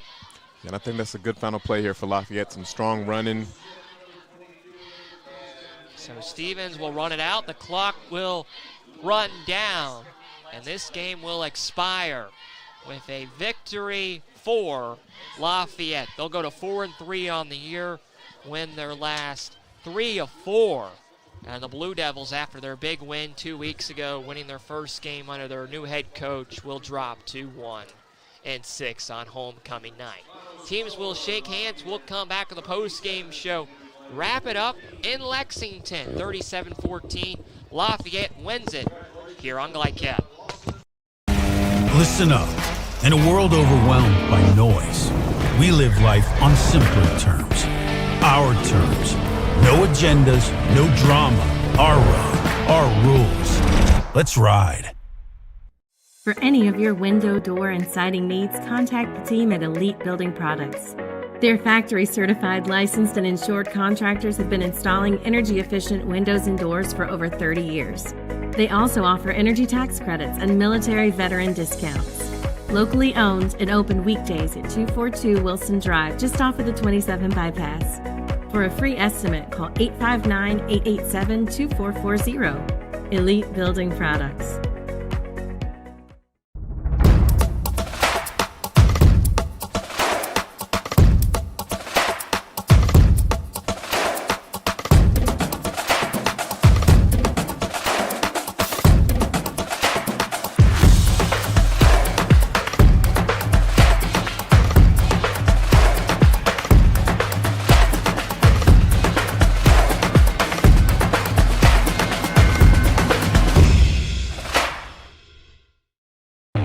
Can one college be all things to all people? Bluegrass Community and Technical College can. Learn more at bluegrass.kctcs.edu. Stuck on the road? Call Martin's Peterbilt Mobile Service. Our 24/7 commercial roadside service, truck and trailer repair, and warranty service will have you back on the road in no time. Call us 24 hours a day, 7 days a week. Martin's Peterbilt, keeping you rolling.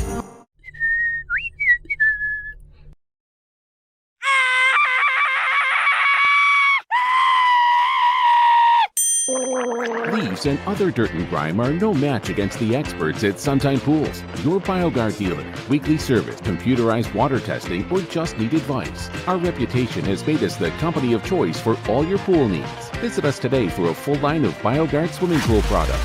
Suntime Pools. Hey, who turned out the lights? Hello? Drive with the confidence and security of a pre-owned Kia from Cartown Kia.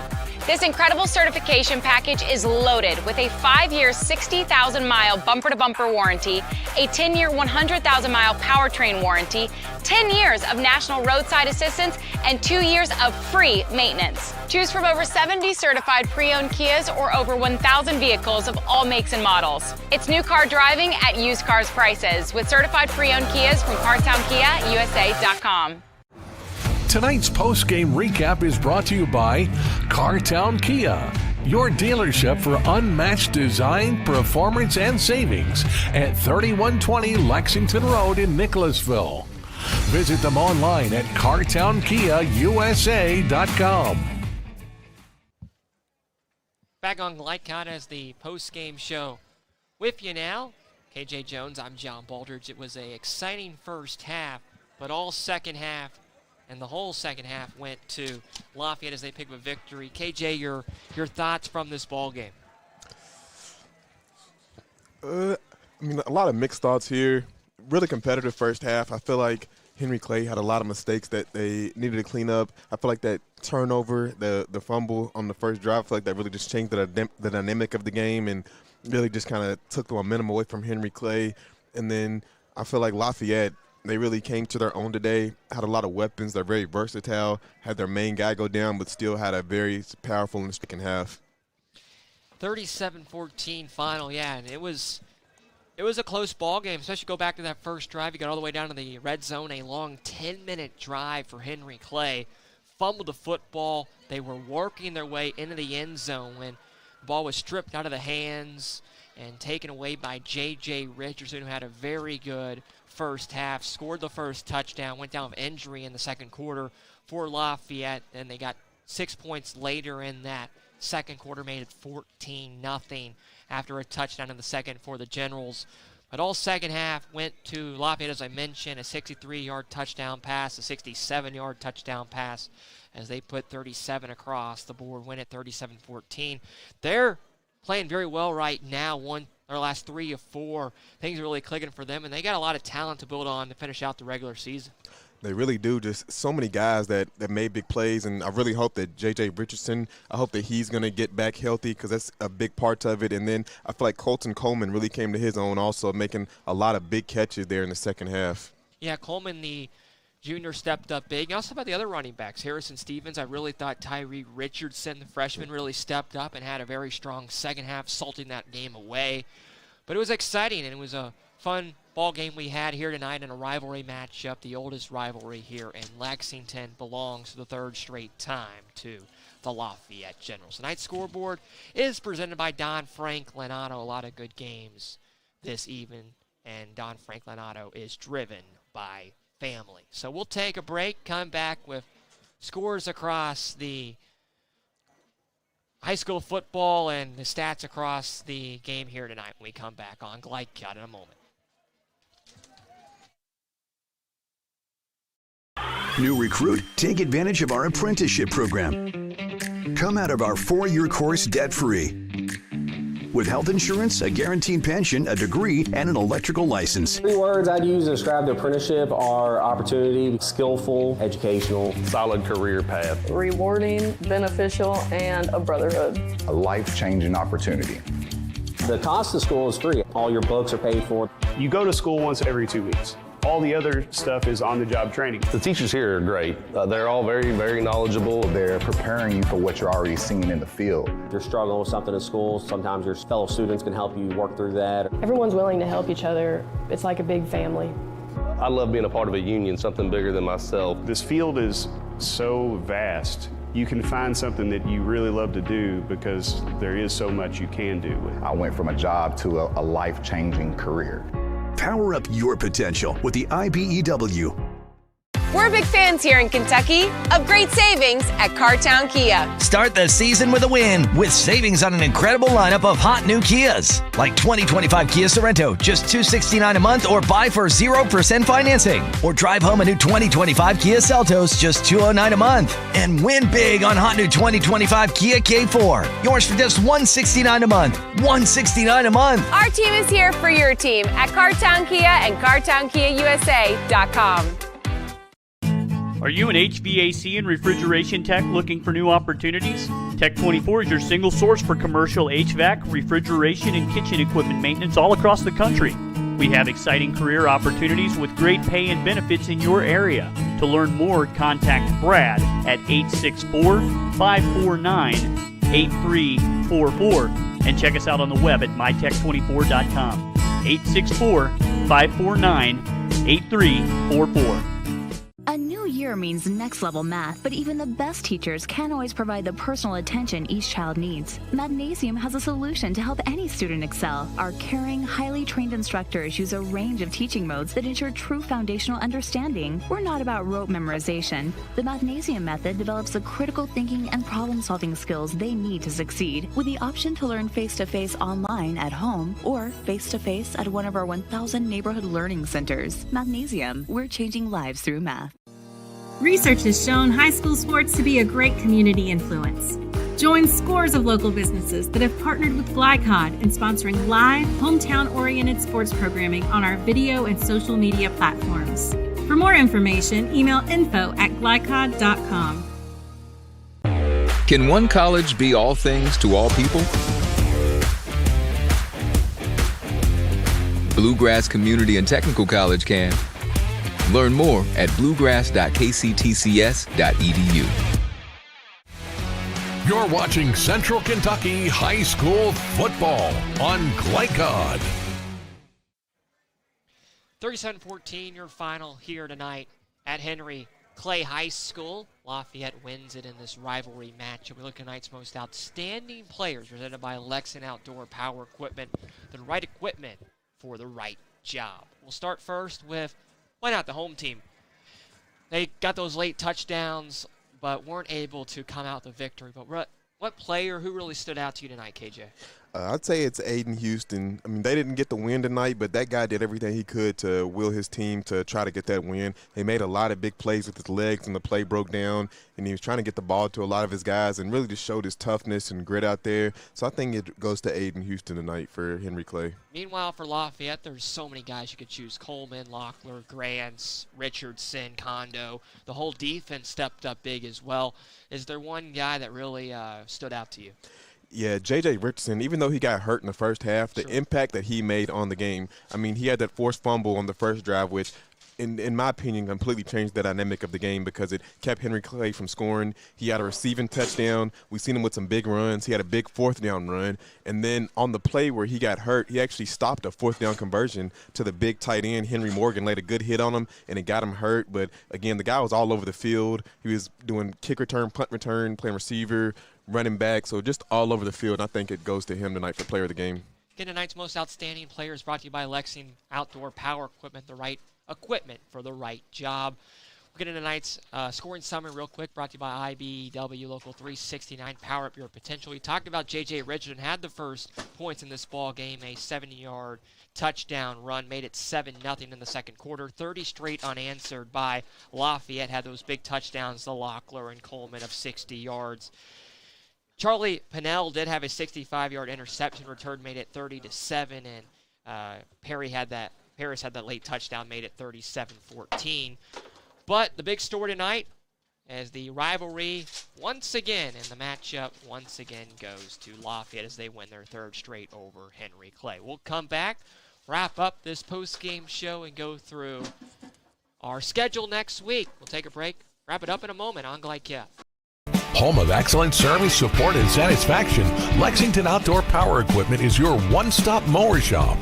Family owned since 1985, Lexington Outdoor offers top brands like Husqvarna, Toro, Grasshopper, and Echo. Plus, free pickup and delivery.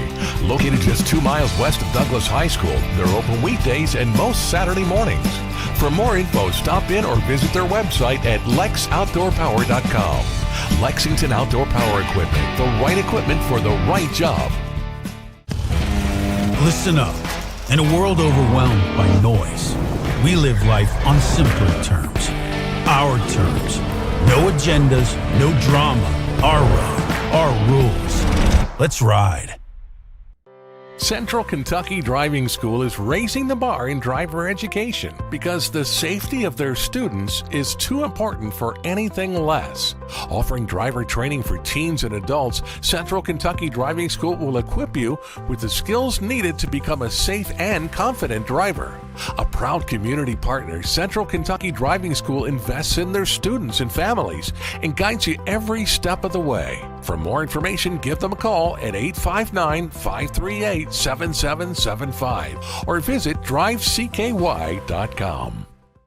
For any of your window, door, and siding needs, contact the team at Elite Building Products. Their factory-certified, licensed, and insured contractors have been installing energy-efficient windows and doors for over 30 years. They also offer energy tax credits and military veteran discounts. Locally owned and open weekdays at 242 Wilson Drive, just off of the 27 bypass. For a free estimate, call 859-887-2440. Elite Building Products.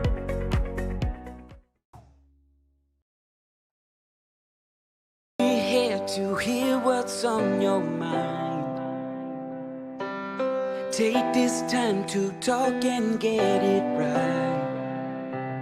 You know I'll be there all your life. When you need me, I'll be by your side. Little everyday conversations about the dangers of underage drinking can make a big difference in a child's life. Talk, they hear you.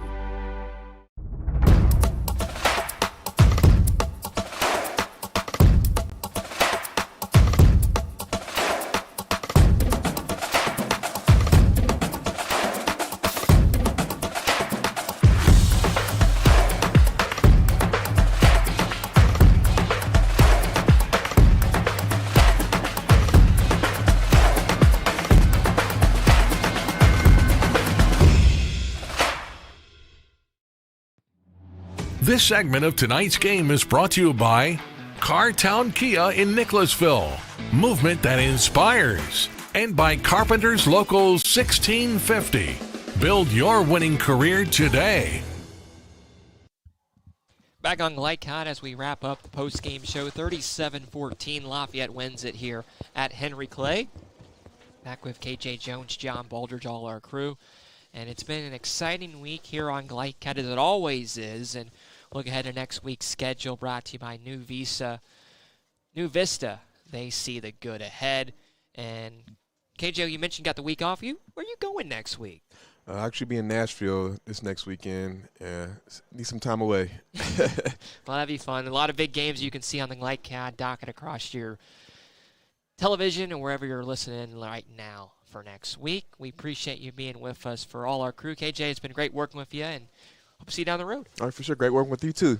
For KJ Jones, all our crew, my name is John Baldridge. We thank you for being with us. One more time, your final score this evening, Lafayette wins at 37-14 here at Henry Clay to win their third straight over this Henry Clay bunch. Have a great weekend. We'll speak to you next time on Glycott.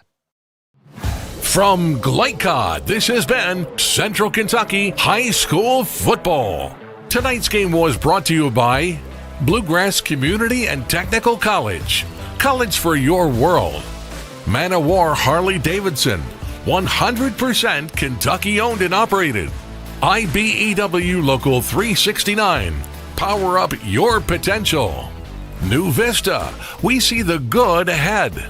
Martin's Peterbilt, keeping you rolling. Elite Building Products in Nicholasville, where you'll find top quality products for your home. Lexington Outdoor Power Equipment, the right equipment for the right job. Suntime Pools and Spas, good people to know if you have a pool. And by Fast Signs. Visit Glycod.com and follow us on social media for information about upcoming broadcasts and other high school sports content. Thank you for watching this live sports presentation on Glycod.